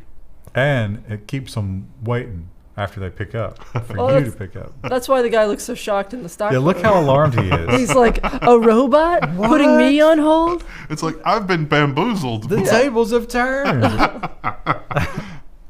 Those people don't care. This is amazing. This is an amazing development. So, this is the article also actually is worth a read, just because the developer of this app is connected to the lawyer that Putin had assassinated. Oh, and they also said, so a lot of people would easily pay commission for this kind of thing because it's such a time saver. But he was like, no, if we were to charge commission, we could quickly transition to the things that we hate. So it's just $3 a month, Yeah. but it's only for iOS. I would say that if the app is successful, he will expand. So go forth, our audience, and try the app. Except hardly anyone in our audience uses Apple devices, so. Some other apps that are, really good, maybe for privacy or that kind of thing, don't charge anything. And the only thing they do is say, hey, maybe throw us a couple of bucks, maybe a donation. But that's not good enough from the Play Store, who wants their cut. Google ejects open source WireGuard app from the Android Play Store over a donation link in the app. So Google, we called Apple out when Apple was doing the same thing. We're going to call Google out for the same behavior as well. If money changes hands, Google wants that transaction to go through the Google Play Store in the way that Apple wants. Like if you subscribe to the Netflix and you download the Netflix app, Apple wants you to. That's changed, though. Apple has changed their policy because it was deeply unpopular. I hope that Google is shamed into changing its policy here, because the developer just had a link that was like, if you would like to give money, here's a link, but you are under no obligation to do so. How is that any different than running ads in the application? And in this guy's defense, WireGuard has removed the link and resubmitted it because they were like, yeah, we still want you to use it, even without the, this is a VPN tunnel type application. So obviously a lot of people want that. Now, does Google's motivation to build a giant data set on you have anything to do with their motivation here as well? They hate everything about this. What, we don't get any money from it and it hurts our advertising? No. It must be destroyed. In this week's edition of Nothing of Value Was Lost, Yahoo Groups is winding down and all content will be permanently removed. This is funny because there was some internet names authority in some part of Europe that was using Yahoo Groups to keep track of who was assigned what IP address. Wow. ouch. See, I was wondering if these were like Yahoo web rings, but I don't think so. I don't. If people are actually using this, it wouldn't make sense to get rid of it unless they just want to purge the last 12 people using Yahoo. They pointed out there were some really niche communities who used it a lot, but for the most part, It's dead. no one cares. Yeah. And those people are really going to be super affected by it. They pointed out the one in the story was veterans of some particular war or battle or something who had found each other, and they'd written all these, like memoirs and stuff, and it's not anywhere else. So Oh. somebody's going to have to try to back all that up, and then I read that the Internet Archive team is at work on that, and that particular one has been submitted to the Internet Archive team, so that'll be nice. now, Krista, you talked one time about deleting your Google data, Yes. and you mentioned that it's every 3 months. Yes, and it says that, but I don't know if I really trust it. Well, maybe you can trust that it's every 3 months, because as Fast Company points out here, 3 months is kind of a magic number when it comes to this kind of thing. Google's auto-delete tools are practically worthless for privacy. So it's like even after your stuff is deleted after 3 months, that data's been added to your profile. Mm-hmm. And they point out that this kind of data is eroding value as it goes. And by 3 months, it has almost no value left. So it's like a sponge.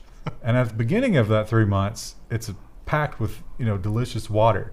And by the end, it's just, like when you've used your sponge for too long and didn't throw it away, and it's just a hard, crusty, nasty mess in your sink. And they're like, oh, It smells a little like almonds. yeah, we'll throw that away. Sure. I can't remember what the other intervals were. I think it was like 6 months to a year. 3 months was the minimum. the minimum you could do. And I imagine that at the 3 month mark, they're just wringing the last drop of blood out of it. And Yeah. they're like, okay, yes, 3 months. That's right. We talked, I think it was last week, about the new iPhones were announced. They weren't that exciting. Kind of more of the same. Cameras were better. The cameras were better and terrifying. And so this week we've talked about the Pixel. Google announces the Pixel 4 and the Pixel 4 XL. It's dual camera and not really super exciting. Actually kind of pedestrian. The opposite of exciting, I would go so far as to say. Another kind of non-upgrade upgrade. Yeah. Just what you'd expect. It's still very expensive for what they are. So run out and get one. The economy depends on it. No, please, really. Maybe you can use your Goldman Sachs card in the Play Store. No, doesn't work like that.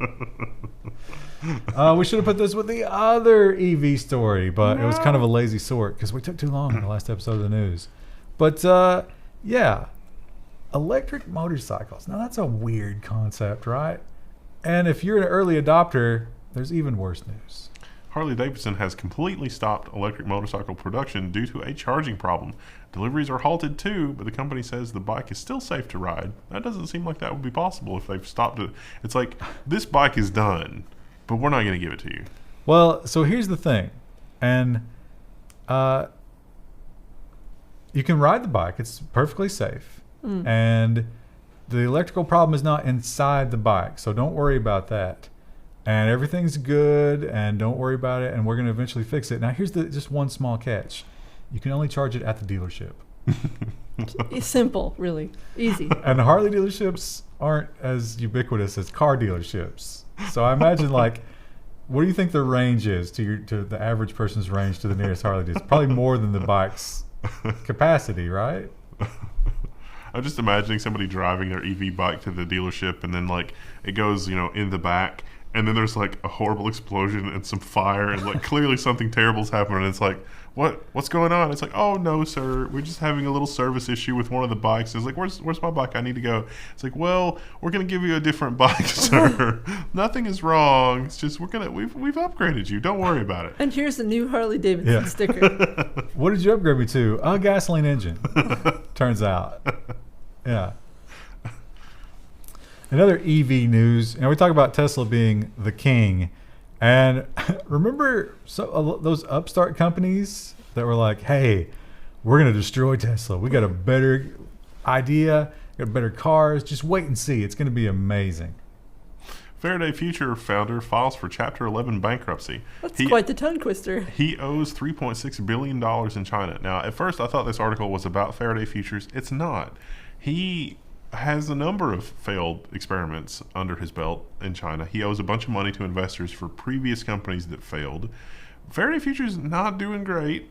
And so this Chapter 11 bankruptcy, he has proposed to pay off his debt in China using the potential earning power of Faraday Futures, which is speculative at best. But if you agree to that, and Faraday Future fails, as every other company he's ever started has, you get nothing.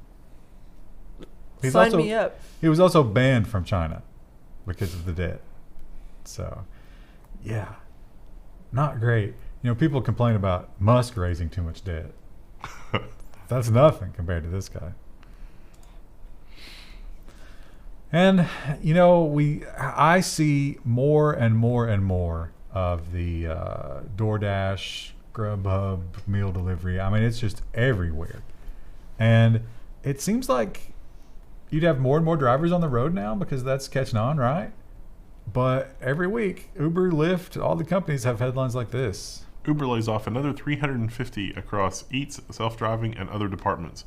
So I think I want to be clear here, though, that these are actually internal Uber employees, not the drivers. Yeah, but don't you think if you had more drivers than ever, you'd be generating money to pay your internal employees? Probably. Probably not super popular. But how much overhead does it really take to maintain this application?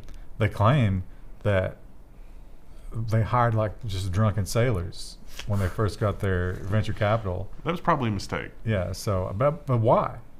What did they get out of that? Yeah. I mean, Instagram had like 13 people when they were valued at $1 billion. It seems like Uber would be like 20 guys in an office in downtown San Francisco, and that would manage the entire global Uber operation without a problem.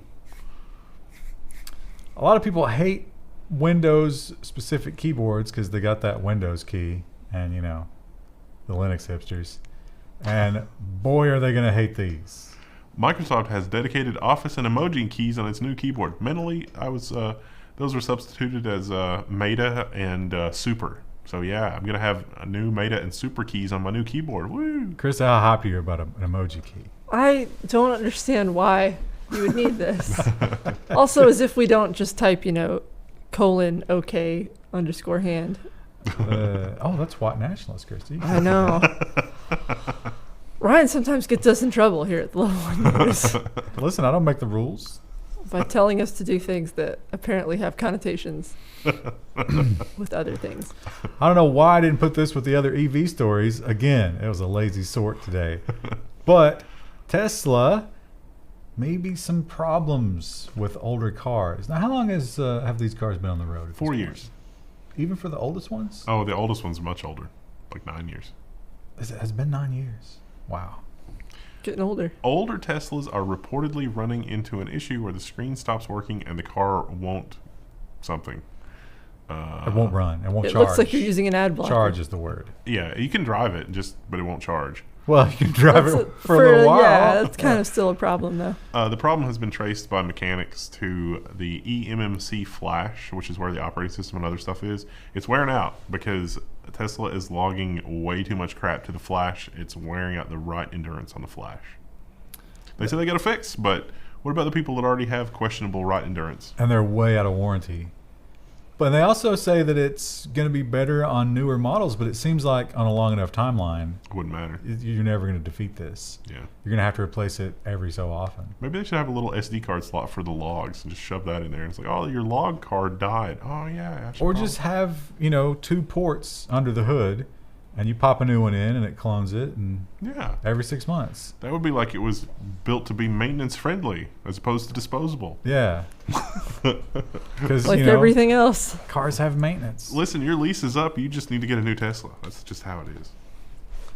Advertising is everywhere, and it's destroying our lives, and there's nothing we're ever going to do about it. It's only going to get worse.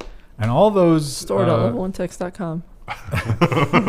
all those sitcoms and cartoons and stuff that poke fun at that are wildly prescient, it looks like, because more and more of that stuff is coming true. This is one of the most amazing ones you'll ever see. China's Tencent will seamlessly embed video ads directly into movies. If you don't check out any stories on the Level 1 News, you got to check this one out. All right, keep your eye on that cup. They say that this is this is happening with AI. Look at that. Oh. Yeah. I mean, it's just it gets more insane. Oh, wow. Like it even more insane. Yeah, it's like that's legit impressive. I can't wait to see it on period dramas. Like, I ain't even mad. How did they? That's incredible. How did they come up with software to do this? This is an incredible marvel. He's like the cannons in the Civil War of Pepsi. Yeah. So what's happening here is Tencent, when they show movies on their streaming services, are going to be doing this kind of thing with the AI. So it won't be first run. You won't see this in movie theaters yet. But when Tencent resells it in streaming, it's going to be injecting ads into the strangest places you can imagine. It's impressive. It's an impressive technology. It's evil, but it's impressive. I look forward to watching Castaway, where the brand of the ship that or the airline that crashed, varies depending on what region you're watching. But it's kind of a bad look for an airline. Well, okay, the competing, you pay not to be the airline. Yeah. That movie does kind of have, for a movie that's literally just one guy and a ball, there's actually quite a few brands listed in the film. Yeah. Although he survives off of the FedEx packages as well. So I guess they get good as well as bad. Yeah, I guess. And don't they work hard to try to save him? And yeah. They do, yeah. Yeah, I guess it's overall a good thing to be. It's a weird movie. I have a cat hair problem. It's severe. And I've been thinking about getting a Roomba, but man, are they expensive. They are crazy expensive. And you'd think after all these years the price would come down, but I guess not. So then I'm thinking, should I get one of the knockoffs? Are they garbage or what? And maybe I should look into Shark Ninja, because it seems like they've got some good clone technology. Bloomberg has the report that Roomba is suing Shark Ninja for patent violation. Roomba does have a lot of patents on their technology. They feel like the Shark Ninja is good enough that, they need to file a lawsuit. So we'll see how this develops. Commercial for Shark Ninja. Low price Roomba right there. On to the robot section. Actually, that was the robot section. We consider Roombas robots. We've already started. Let's go. And a really cool robot this week that does something useless, but I'm sure that we can build on this type of technology. Sleight of hand, OpenAI's trick to make its Rubik's robot hand work. So if you didn't see the video, it's a single robot hand solving a Rubik's Cube. But it's not just the dexterity of the robot hand that does this. This is actually a commercially available robot hand. You can buy this right now. It is the software, the vision system, and the AI that can use the visuals to solve this. Because not only do they run through a bunch of simulations of the robot hand in order to solve the Rubik's Cube, they created a bunch of neural networks, some of which that were kind of adversarial with one another. Like, they would perturb the simulated Rubik's Cube. And in real life, it turns out that the variation in the robot's hand and temperature and the slight placement and that kind of thing, that's really hard to model in an AI, in an AI model. So having competing, not necessarily competing AI models, but one AI model that is trying to disturb the other one actually led to a good result. And that's what created the quickly, relatively solvable Rubik's Cube thing in this scenario. We've talked before about how grasping things is one of the hardest things that robots do. Because it's like, how much pressure do I apply before this apple explodes into applesauce? And it's something that Amazon has struggled with its automation. So this kind of thing actually does have real-world applications. Also, if you just need to solve Rubik's Cubes all day. Or if you wanted to tear out someone's larynx with your robot hand. So, finally. Different sized humans, and you can work your way around that, no problem. It's going to be real easy. The future's awesome. We all know that playing games online, your sexuality is going to be brought into question. Your race is going to be brought up. Your mother, your poor mother, she's really going to be dragged down into the argument. The state of your knuckles. And knuckle draggers. Microsoft wants to do something about that. Microsoft wants to use AI to bleep out bad words in Xbox Live Party Chat. Speech-to-text algorithms mold for machine learning-based moderation. This seems like this is going to end just utterly disastrously. I was delighted to see that Microsoft said there would be a way to turn this off. So that'll be. Was it 4 settings? I can't remember what they were. One was unfiltered. But, oh man, I can't see it. If you would like a lesson in how terrible robots can be at trying to organize, filter, and rate content, see also the bots that YouTube uses for categorizing and rating content. But anyway, it's going to, obviously, maybe you don't care to be called some 4-letter words, but then if homophobia gets into it, okay, set your filter for that. If race gets into it, set your filter for that. Or if you want to go pure G-rated, you're probably just going to hear a lot of silence. Do you think it'll be silence or will it be beeps? It should be beeped so that people understand what's happening. Otherwise, it's going to be a little bit too close to China, like where China's doing the filtering. Also, beeps are just funny, I think.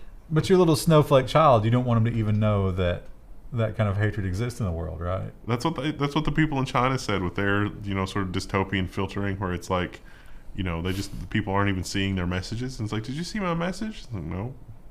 Just because we're on the same team doesn't mean we're not enemies. So last week we talked about Domino's Pizza and their the ADA lawsuit with blind people. Blind people could not use the pizza builder, and they were angry about that, so they sued. And perhaps Chrome has a very novel way to solve this problem without having to rebuild millions of websites.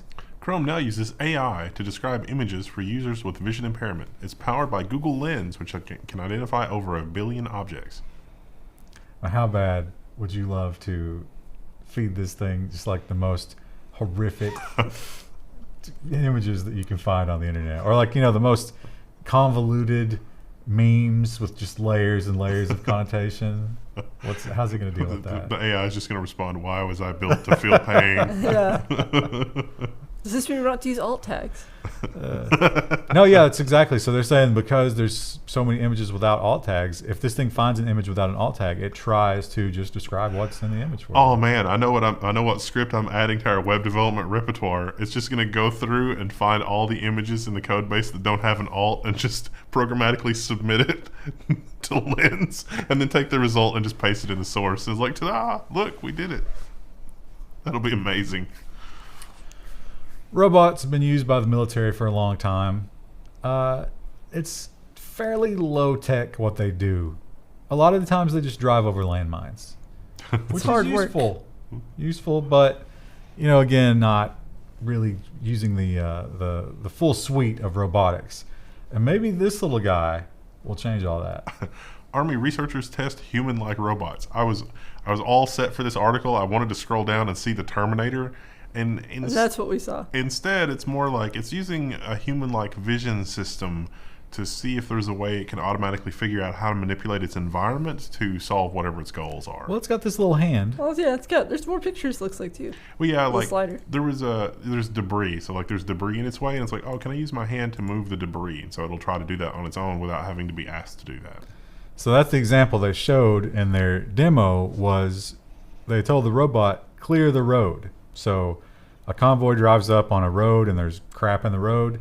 It needs to be cleared out of the way, right? So you send in the lowest ranking officer. No, not these days.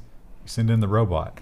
And it's not just that it can grab onto things like the Rubik's Cube, that technology, but it can plan, how am I going to drag this out of the way? What is this object? How big is it? How much does it weigh? And how do I get rid of it? Which are, big questions for a robot. This one, it's interesting. This is kind of like, imagine what the Chinese government could do with this. I was thinking that reading this. Basically a box that you get in that changes your reality to make it more pleasant. Sony and Yamaha's self-driving social cart will roll out this November. Basically, all the homelessness and terribleness around you can be erased from inside the box. It's like, oh, look at those homeless people. The AI is like, oh no, those are gone. Yeah. So it's augmented reality, but also in this world there is no darkness because these cameras can, intensify the image. So you can enjoy a tour of a place and actually be looking at the real world around you, except it's not dark outside. It's daylight and there are no people, which sounds amazing. That sounds pretty cool. This reminds me of the books. I think the name of the book is Dust, where it's like the people are in vaults like Fallout, and they have this at the very top room is a window room, but spoiler alert, it's just a video screen that's looks like there's still civilization, but there isn't. Wow, can't believe you ruined it for us. Yeah. I gave a spoiler alert. There was somebody struggling to get a mouse. It's like, no. Not like this. We talked about AI is good at diagnosing diseases and recognizing when someone's lying and speech and stuff like that. It's so good at all these things Detecting cancer. that humans are not so great at. And there's another one to add to the list. DeepMind AI beats humans at deciphering damaged ancient Greek tablets. Yep, from playing Go to bringing back ancient warnings from civilizations long since dead. Woo! DeepMind. Yeah, go DeepMind. I don't understand how we score this. If we don't know what's on the tablet, how do we know the DeepMind is better than us at determining what's on the tablet? You can just read it. It's like, oh, that makes more sense. He was not talking about his mother's piano. He was talking about his mother's struggle from the homeland. It could have been. We don't know. They didn't even have pianos in ancient We're just Greece. trusting the robots here. Yeah, this is the first step to Terminator. The robots understand ancient Greeks better than we do. Oh, Newsweek. This article, so Wendell pointed out the video doesn't match the article. No. But this is exciting. So for a lot of time, we've been talking about drone delivery. And it was always the question, it's like, okay, when can I benefit from drone delivery? And we now have a milestone. Alphabet's Wing begins first commercial drone delivery service in the U.S.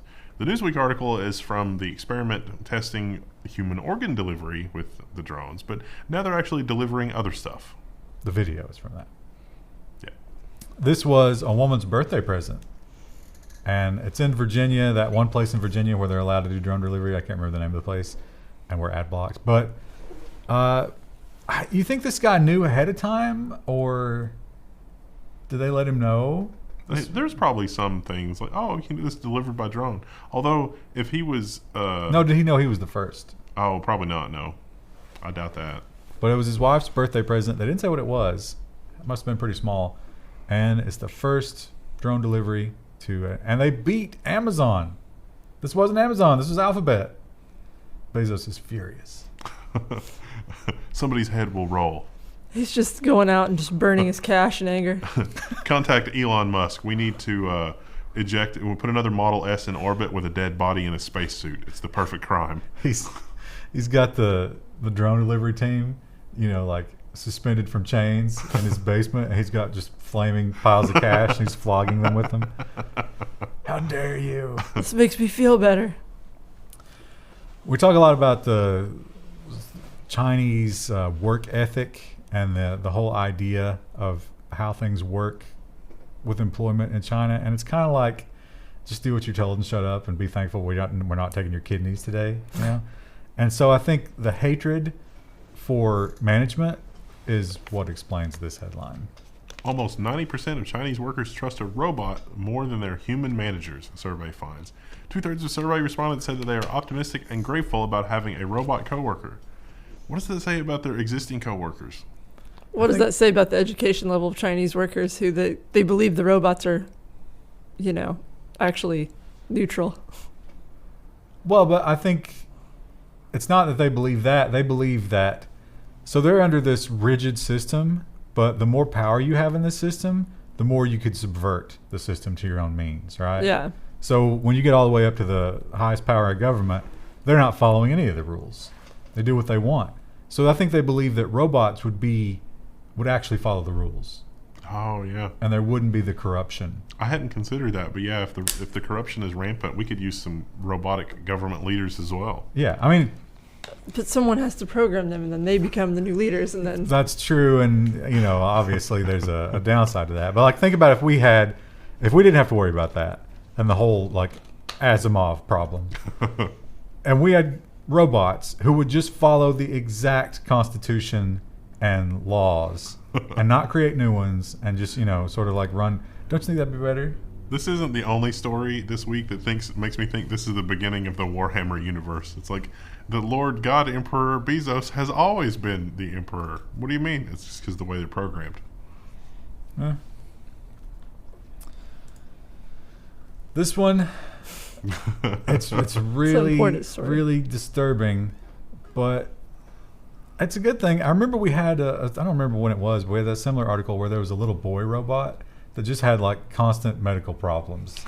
and they had to try and save him, but his life was just constant pain. It was a Kobayashi Maru of saving a little Yeah, boy. kind of the same thing going on here. Robotic birth simulator is saving lives in the delivery room. Imagine that scene from The Shining with the blood down the hallway, except in robot birth canal. Look at that baby. The mom is more disturbing to me because I expect the baby to be crying, but the robot mom just staring like deep into space, not looking at the baby. That right there is the scene right before the scene of the blood in the hallway in The Shining. So, there he is. Ah, He's out. Still got the umbilical cord, looks like. Now, the trainees talked about how they were training on this and for a 1 in 10,000 thing that happens during birth, and then it happened to them later that day, and they feel like they were able to save the mom from that situation because of the training they had with the robot. So that's... You think there was like, one of the doctors who designed this robot, he was like, make sure that thing happens. That would be bad. That'd be dark. That's some World War II Germany right there. Japan. Yeah, so this thing has a connection to the next room where some instructors are waiting, and they, as the birth is going along, they can just introduce problems at their will. So they can make the birth as seamless or as horrific as possible. Sounds like the next big game on Steam. It's like Overcooked, but overcooked. Baby's late. That would be great if your Twitch chat could introduce problems with but it the would birth. constantly be just the worst problem. Yeah. Like, that would be unrelenting. That is always how that goes, isn't it? Yeah. I understand that. Oh wait, maybe they. Am I seeing a robot vagina there? You are. Oh wow! If you're Not watching very- it work. Demonetized. Not super realistic, is it? I guess the elasticity of the real vagina is hard to simulate. Well, you're talking about the blood and stuff. I wish a baby would come out that clean. All right. We'll see you Friday. Oh, we're started. Hello, it's Friday the 25th, and the levels at the Level 1 studios are dangerously spooky. Meow. But they're not as cold as you might think. It's pretty cold. It's not. It's not. It's not cold. It's like pretty- 68 in here. It is not even 68. Oh, I guarantee. It's high 60s. No. What's the remote say? Hand me the remote. Let's see. We have the technology. It's 313.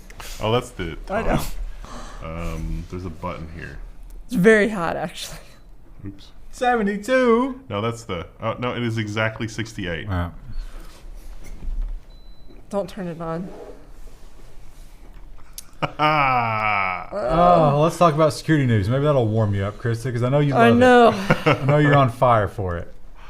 And let's start out with ATMs. How excited would you be if you were just walking down the street and the ATM just started spitting cash everywhere? Malware that spits out cash out of ATMs has spread across the world. You know, if this happened to me, I would be concerned that I would be accused of a crime if I picked up the cash. Yeah, that I was wouldn't just on touch the it. I'd be street. You know scared. there's cameras everywhere. Yeah. So And it's like, no, it was like the ATM was just spitting cash into the street. I mean, yeah, I took the cash that was spit into the street, but I mean, yeah, I stole it, but guaranteed. is that stealing though? It would be considered that. Yeah. Yeah. Absolutely. Yes. You would not get away with that. So I'll just not pick it up then. Somebody else can have it. I don't care. pro criminal tip, at least wrap something around your head. But you've probably already been on camera by the time you got in within vision of that ATM. well, they use your phones now, right? Like, No, good point, yeah. Google asked for your review. What did you think of the bank that spits out money on the street?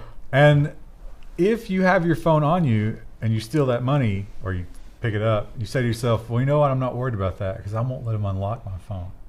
Well, hang on. Samsung, anyone's thumbprint can unlock a Galaxy S10 phone. Whoops. So they have, this is the one that has the acoustic. It's like acoustic through the screen fingerprint sensor. So it turns out it's fine. That works. Of course they tested it. And you're thinking, well, they didn't test it? No, they tested it. What they didn't test was cheap phone holders and screen protectors, which apparently have weird effects on acoustic properties. Can't use a screen protector. So some woman, I don't know how she figured this out, but she figured out her left thumb was unlocking her phone. She was like, wait a minute. I know something about thumbprints, and those shouldn't match. So then she let her husband try it. Sure enough, they kept testing. Everybody got in. Neat. Bad idea. And Samsung has released a press release, and they're like, take off your screen protector. Oh, God. What have you But done? if someone no steals your warning. phone, all they have to do is put a screen protector on it. I mean, Well, no, I think they trained their finger with the screen protector on it, so it's just a big black nondescript blob. oh, you still have to be part of the training process. Yep. That's interesting. Someone should test and see if you can do it the other way.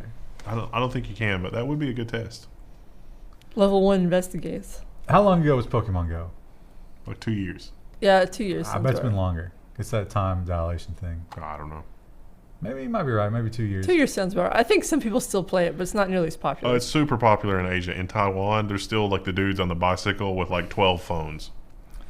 So yeah, it's still going fairly strong. And of course, the initial popularity dropped off, but they're still getting constant use. And you might be thinking, isn't that a lot of servers that they're keeping up? How are they paying for all this? Is it the microtransactions? No. The creators of Pokemon Go have mapped the world, but now they're mapping you.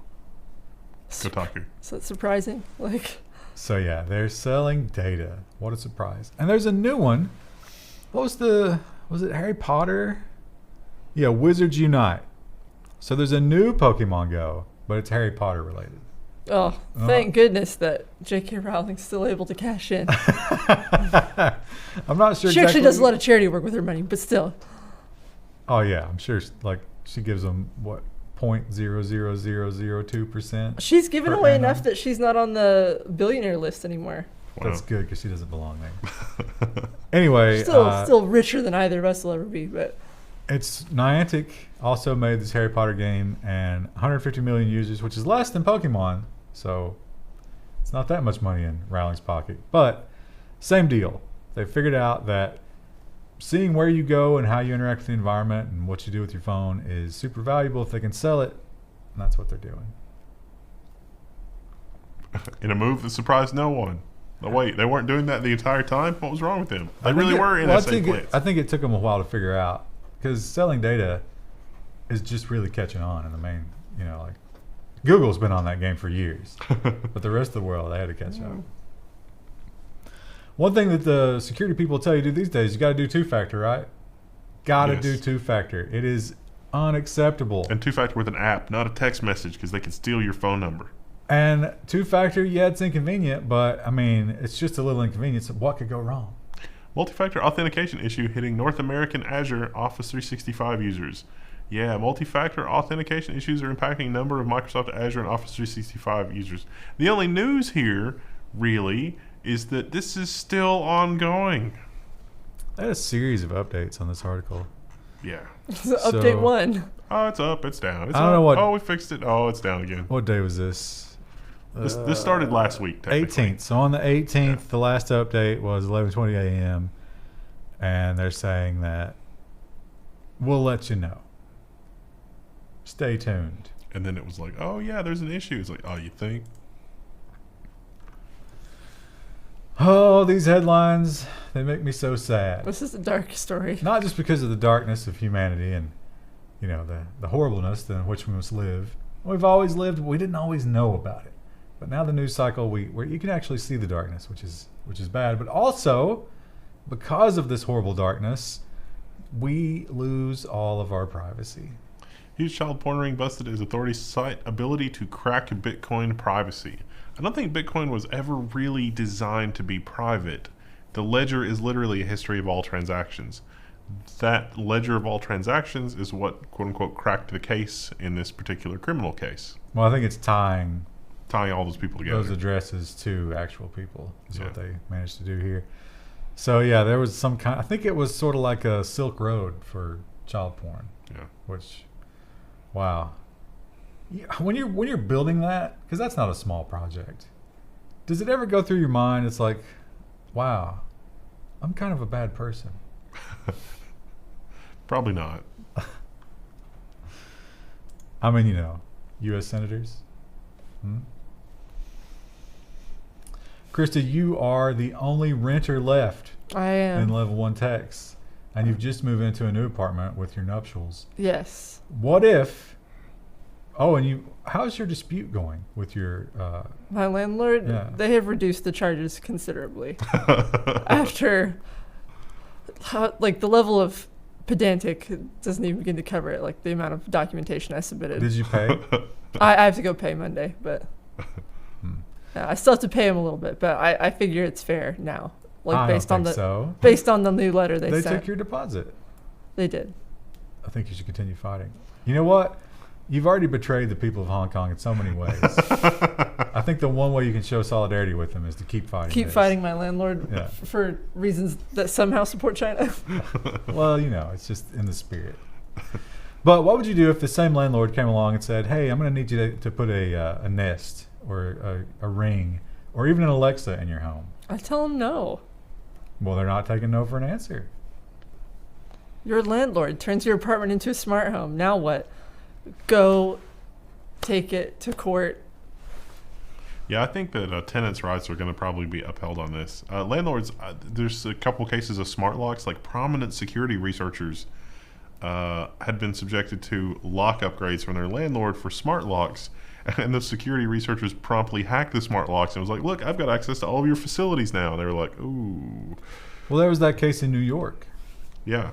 And they fought that on the grounds of like the protected classes, because somehow it was racist. I don't remember how it was racist. Just something. I- Yeah, I remember that now. And I'm drawing a blank. Anyway, this is going to come up more and more because I've also read about home builders. A lot of the cookie cutter McMansion type homes that you're going to get are going to come with built-in Alexa or built-in appliances that have Internet I've got a of Things. screwdriver. I feel like that's going to be like the intercom. You know, like 70s houses had like the intercom system built in, and it's like, who wants that? And it's the same thing with like the Ring and stuff like that. My house has a central vacuum. It's actually kind of cool. That was a very 80s thing. Yeah. You don't see that anymore. It required some upgrades because it hadn't been maintained since the 80s, but now it's actually not terrible.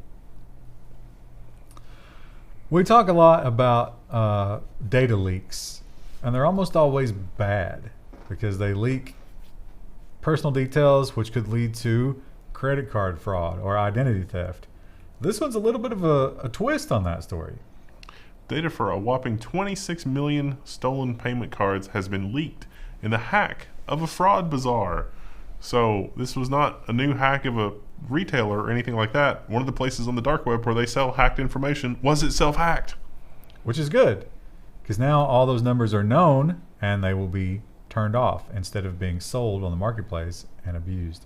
The most hilarious thing here is they used Krebs on Security's like web design and logo and stuff to lampoon and make their credit card sales site.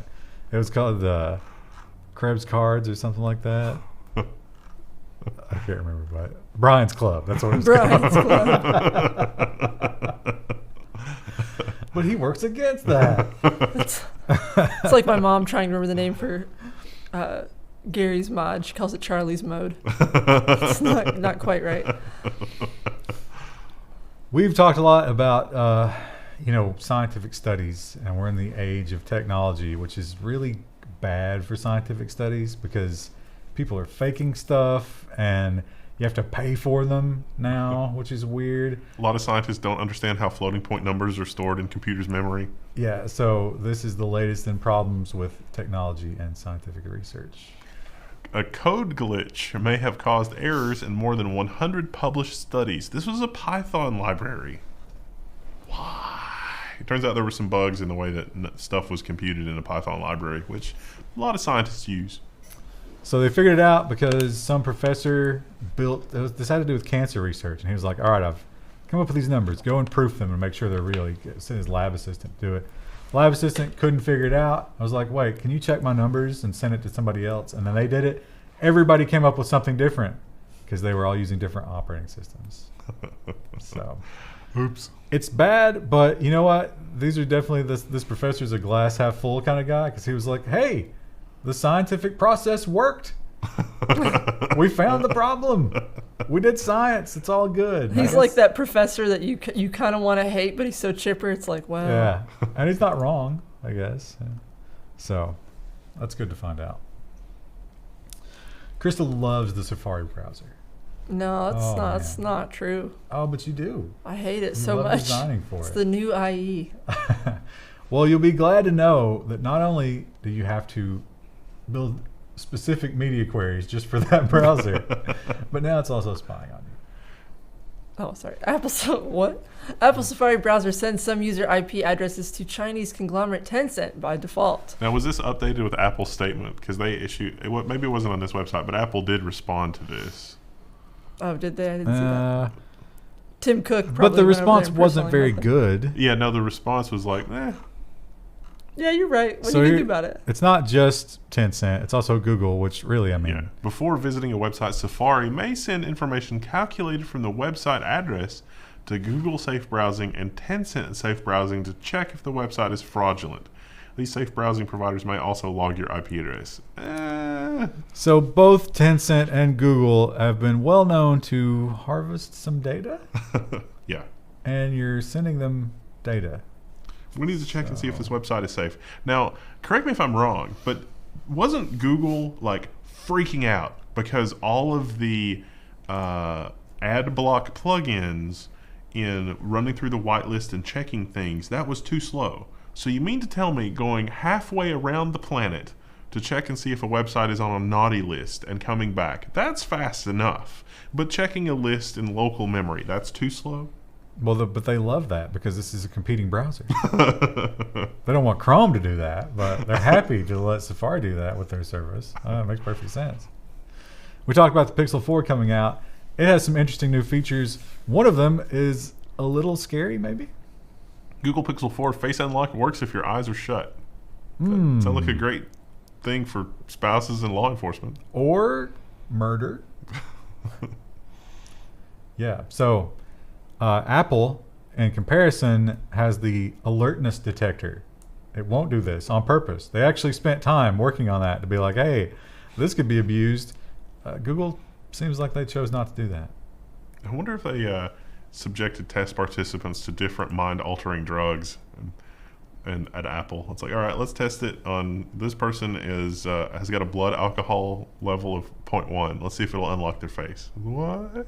On one hand, though, like Isn't 0.1. in the particular scenario that you're describing, wouldn't you want it to unlock their phone in case they're trying to get a ride home?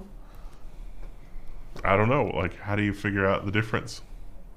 Machine learning. But wait, why would you need to unlock their phone to give them a ride home? They might need to call like an Uber. They're or trying to their unlock friend. it themselves. But then you're spending their money?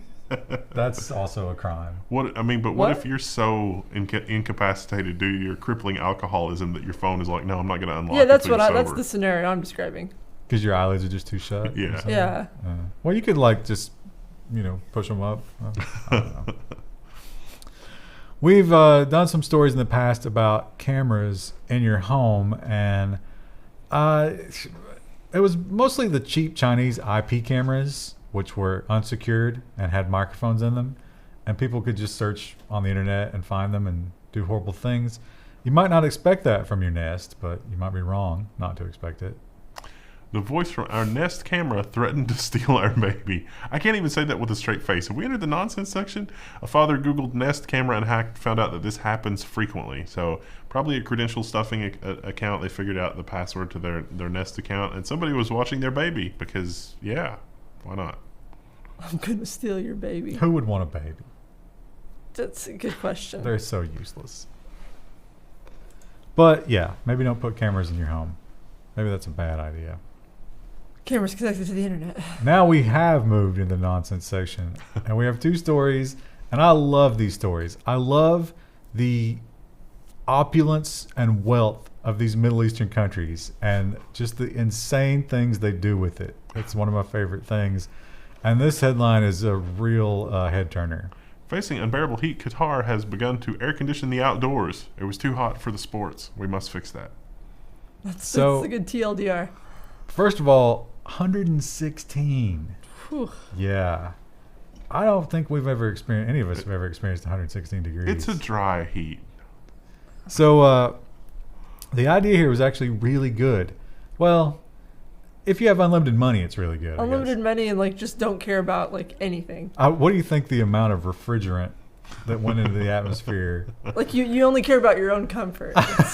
So they used a cascading cooling system, which like pumped out air conditioning from vents, but because the heat was so oppressive and heat rises, it actually stayed low to the ground and fell down the seating of the soccer stadium and ended up pooling in the field itself. So if you're sitting there, you have cold air rolling over you from the descending cold air, and if you're in the field, it's nice and cool down there.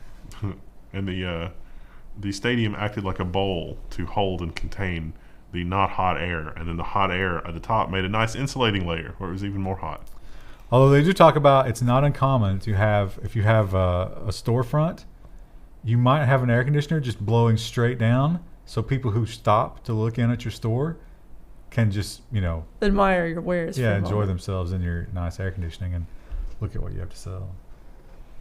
This is totally sustainable. Let's do that everywhere. Just air conditioners just blowing out. Dads across America are horrified right now. And in Dubai, not to be outdone with absolute insanity when it comes to just spending all that money. Dubai now has Nissan GTR and C7 Corvette ambulances. I was thinking about thank goodness. Oh man, I've got a head injury. I need to get to the hospital, and one of these shows up, and it's like I wouldn't even fit in the trunk. Here's the thing about it. Yeah, there's no storage at all. Where are you keeping your medical supplies? I mean, you can't lay down. These are both two-seaters. The seats don't recline.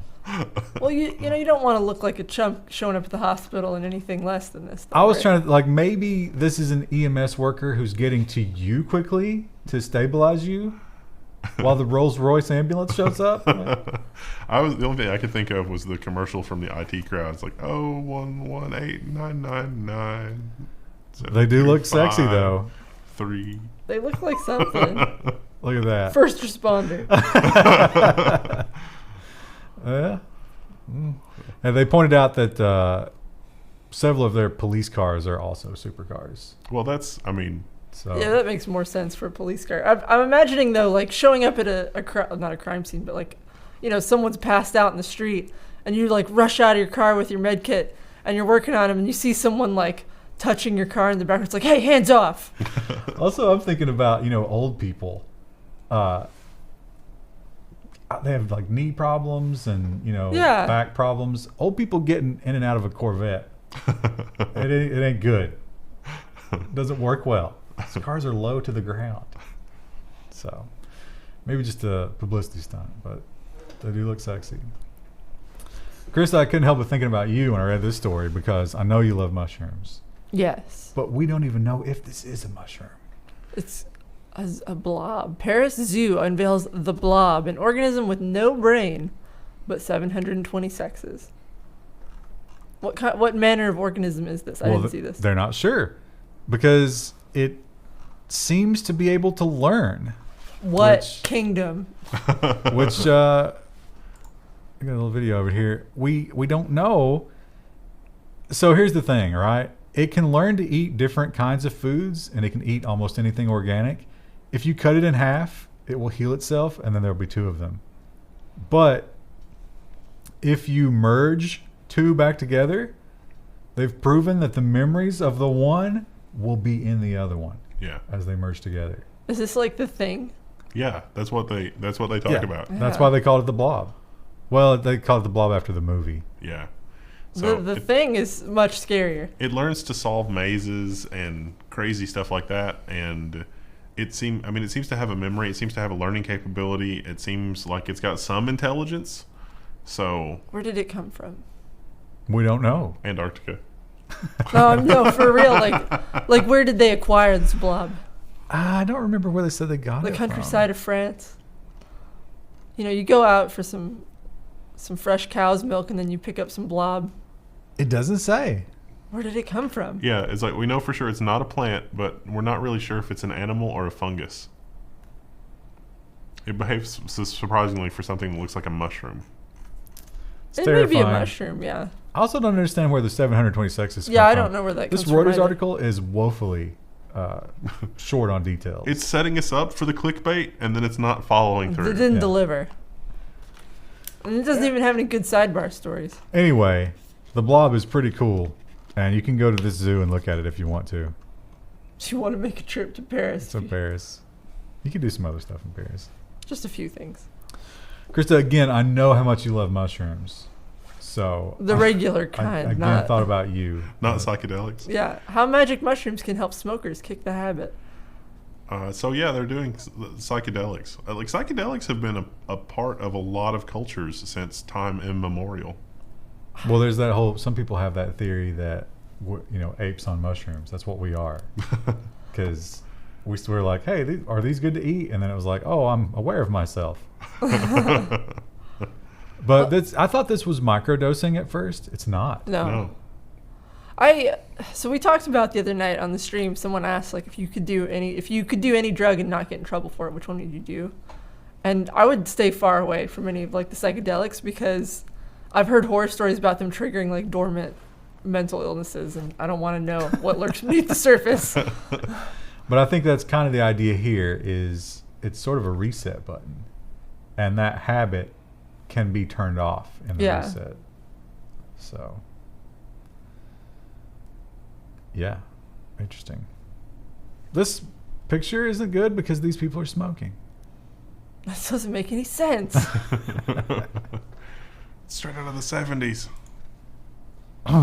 It's easy to find pictures of mushrooms too. That was a disappointment. Wow. Who are we calling out on that one? NBC? No, NPR. NPR, Oh. publicly funded. Throwing our tax dollars away. Stupid stock photos. California has, California is kind of the epicenter of the snowflake revolution. And a lot of people are going to bring that up for this story. California's new law bans schools from starting before 8 a.m. because children are sleepy and don't learn. All jokes aside, I can totally get behind this. Yeah, dab Why on did that. we It's start awesome. our day so early? Makes no sense. The sun no longer has the power over us, people. Yeah. We have the technology. Yeah, I remember getting up like 5:30, 6 a.m. when I was in elementary school. Like, ugh. Never again, unless I absolutely have to. Mm.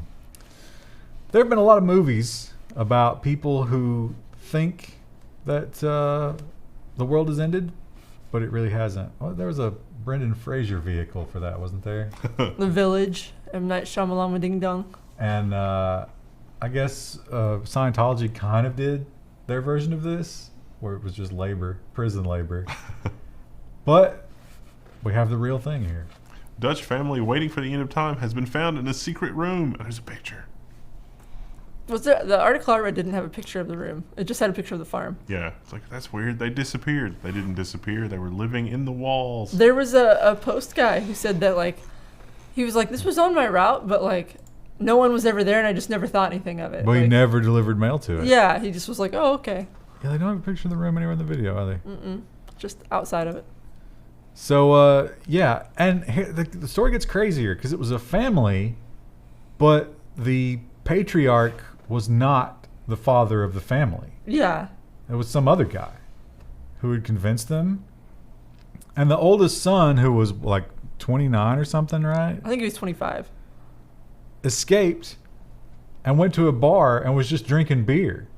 And casually mentioned it to Yeah. the bartender, like, yeah. And they thought he looked kind of weird because his hair was long and his beard was all like tangled and stuff. And they're like, sir, are you okay? And he was like, you know what? I might need help. I got younger siblings at home, and there's some weird guy who says we can't leave, but I got out.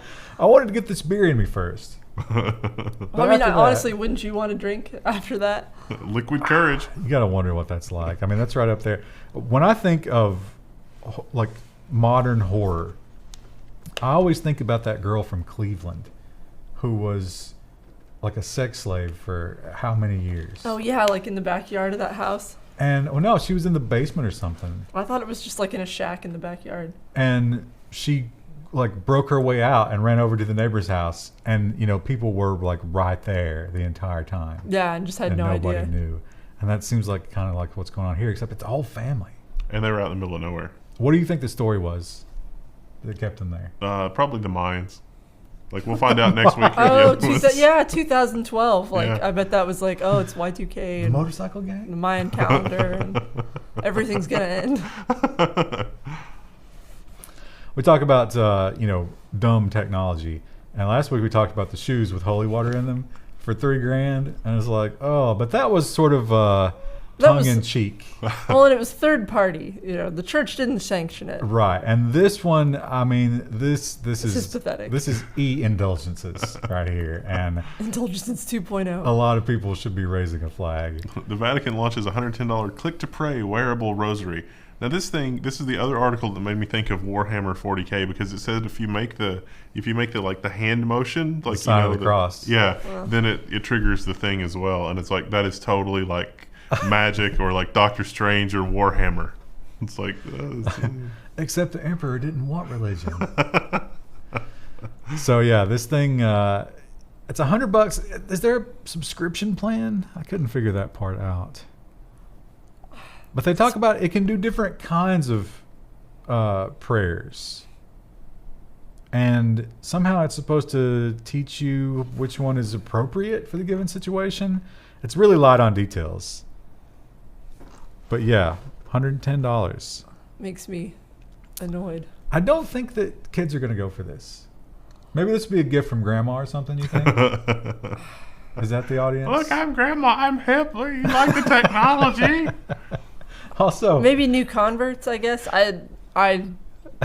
This is not my brand. So my brand of Christian, so I'm not sure. what if you're like stuck, like there's a killer looking for you, and you're like, oh, I need Jesus' help, but your the battery's dead. The battery's dead. Oh, man. That'll probably be like a plot point in a B movie at some point.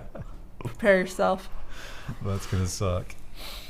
Now, here in the U.S., we don't really understand the plight of this, but I think in our, the analog for us would be, would you rather watch a TV channel that didn't have anything about Trump or impeachment on it? Because, I've really tuned it out. I don't watch TV, but I've tried hard to just ignore it because it's so much noise. The Brexit-free news channel has been launched by Sky News. Engagement challenge. Tell us how excited or not you are about that. Yeah, I've heard a lot of Brits in our forum arguing about this, but I honestly don't know if it's just like some people are really into it, or it's like the insanity here where everyone It talks seems about like from what I've witnessed from the Brits, they almost always they've chosen a side, and they're very like fanatical about it either way. My favorite sign I think it was from this article, was that there was a Brexit protester person holding up a sign that said, measure twice, cut once, with regard to cutting themselves out of the EU. It's like, oh, that's clever. Yeah, I feel like, in the U.S., like, there's some people who've chosen sides, obviously, but, like, most people in the U.S. don't care. about Brexit, you mean? Not about Brexit. But I feel like just in substitute general. Trump in there. I don't know. A lot of people I know just want to be left alone. Oh, everybody's got an opinion. Okay, so the thing about it is, with Brexit, I feel like there's so much misinformation. Yeah. It's hard to know. I have no clue. I don't care. That's the problem. That's the biggest thing. But I've definitely seen good arguments from both sides. Yeah. It's also like the Blizzard HK stuff. Like, there's so much propaganda there from both sides. Is like, I don't think the people in Hong Kong really want true separation. I think it's the two governments, one thing, which has been promised in their constitution since the beginning. But like the subtlety of that, it would take a long time to explain it.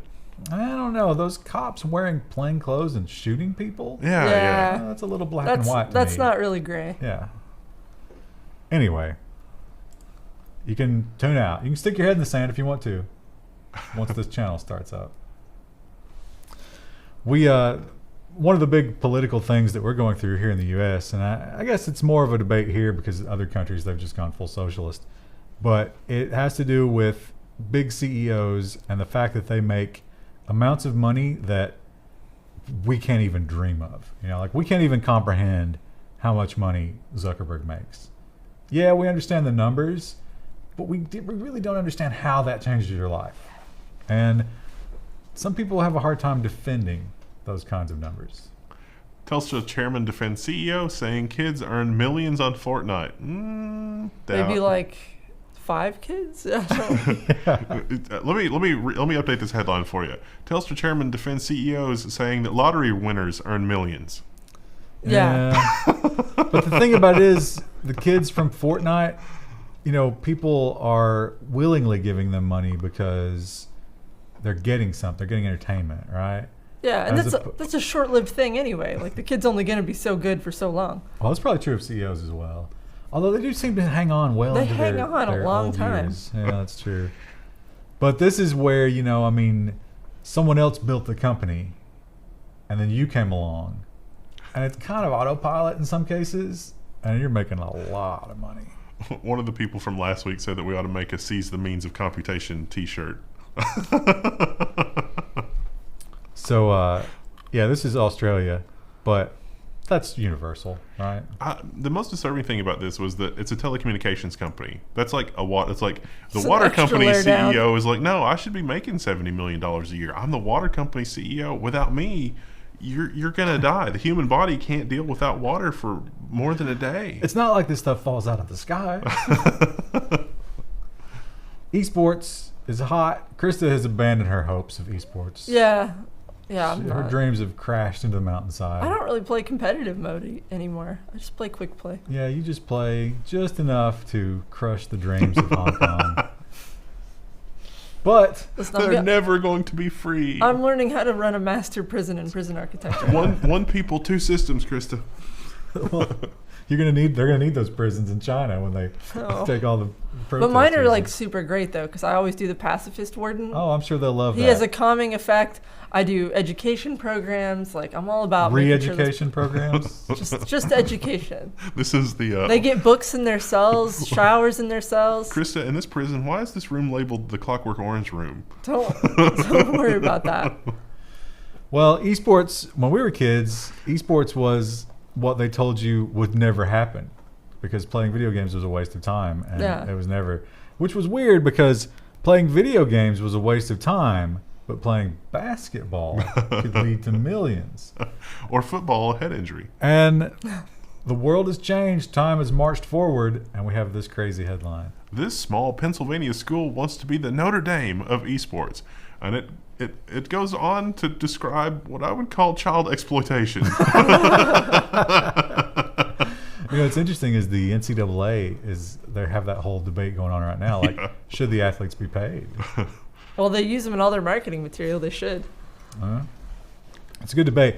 They pointed out there was like Ohio State, I think, Ohio State is a massive sports school. It's like, one of the top, and it's several different sports. OSU is just Ohio's economy. But they went into as an underdog against this team in what was like League of Legends or something, because these guys really are the best of the best being actively recruited as esports, which is interesting. And this is like a computer science technology specific school, so obviously you're going to pull in that kind of person anyway.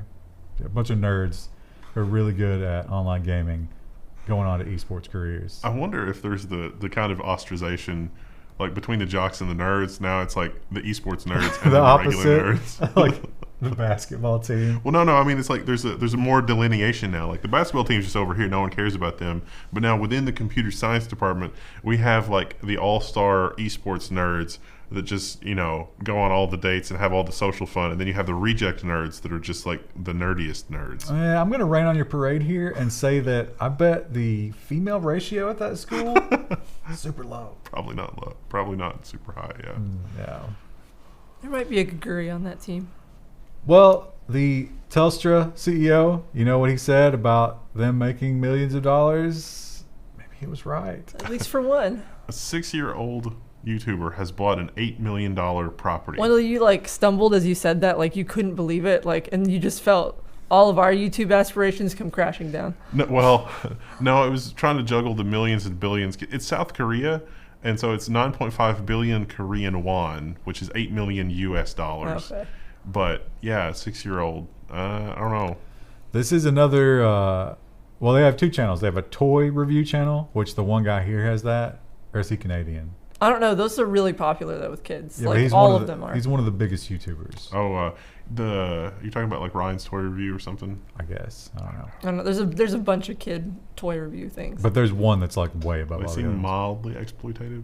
And then there's also a vlog channel for the same kid, which has more subscribers, which is interesting. Now, they do point out that they've done some questionable things. Like, for example, they had a video where they faked this kid driving a car, which they were like, wait a minute. So 30 million other kids are going to watch your kid driving a car? Do you think there might be some copycats? But it gets the clicks. You can't argue with $8 million. We should show a clip of one of us driving a car. Which is Big brain. I wouldn't recommend.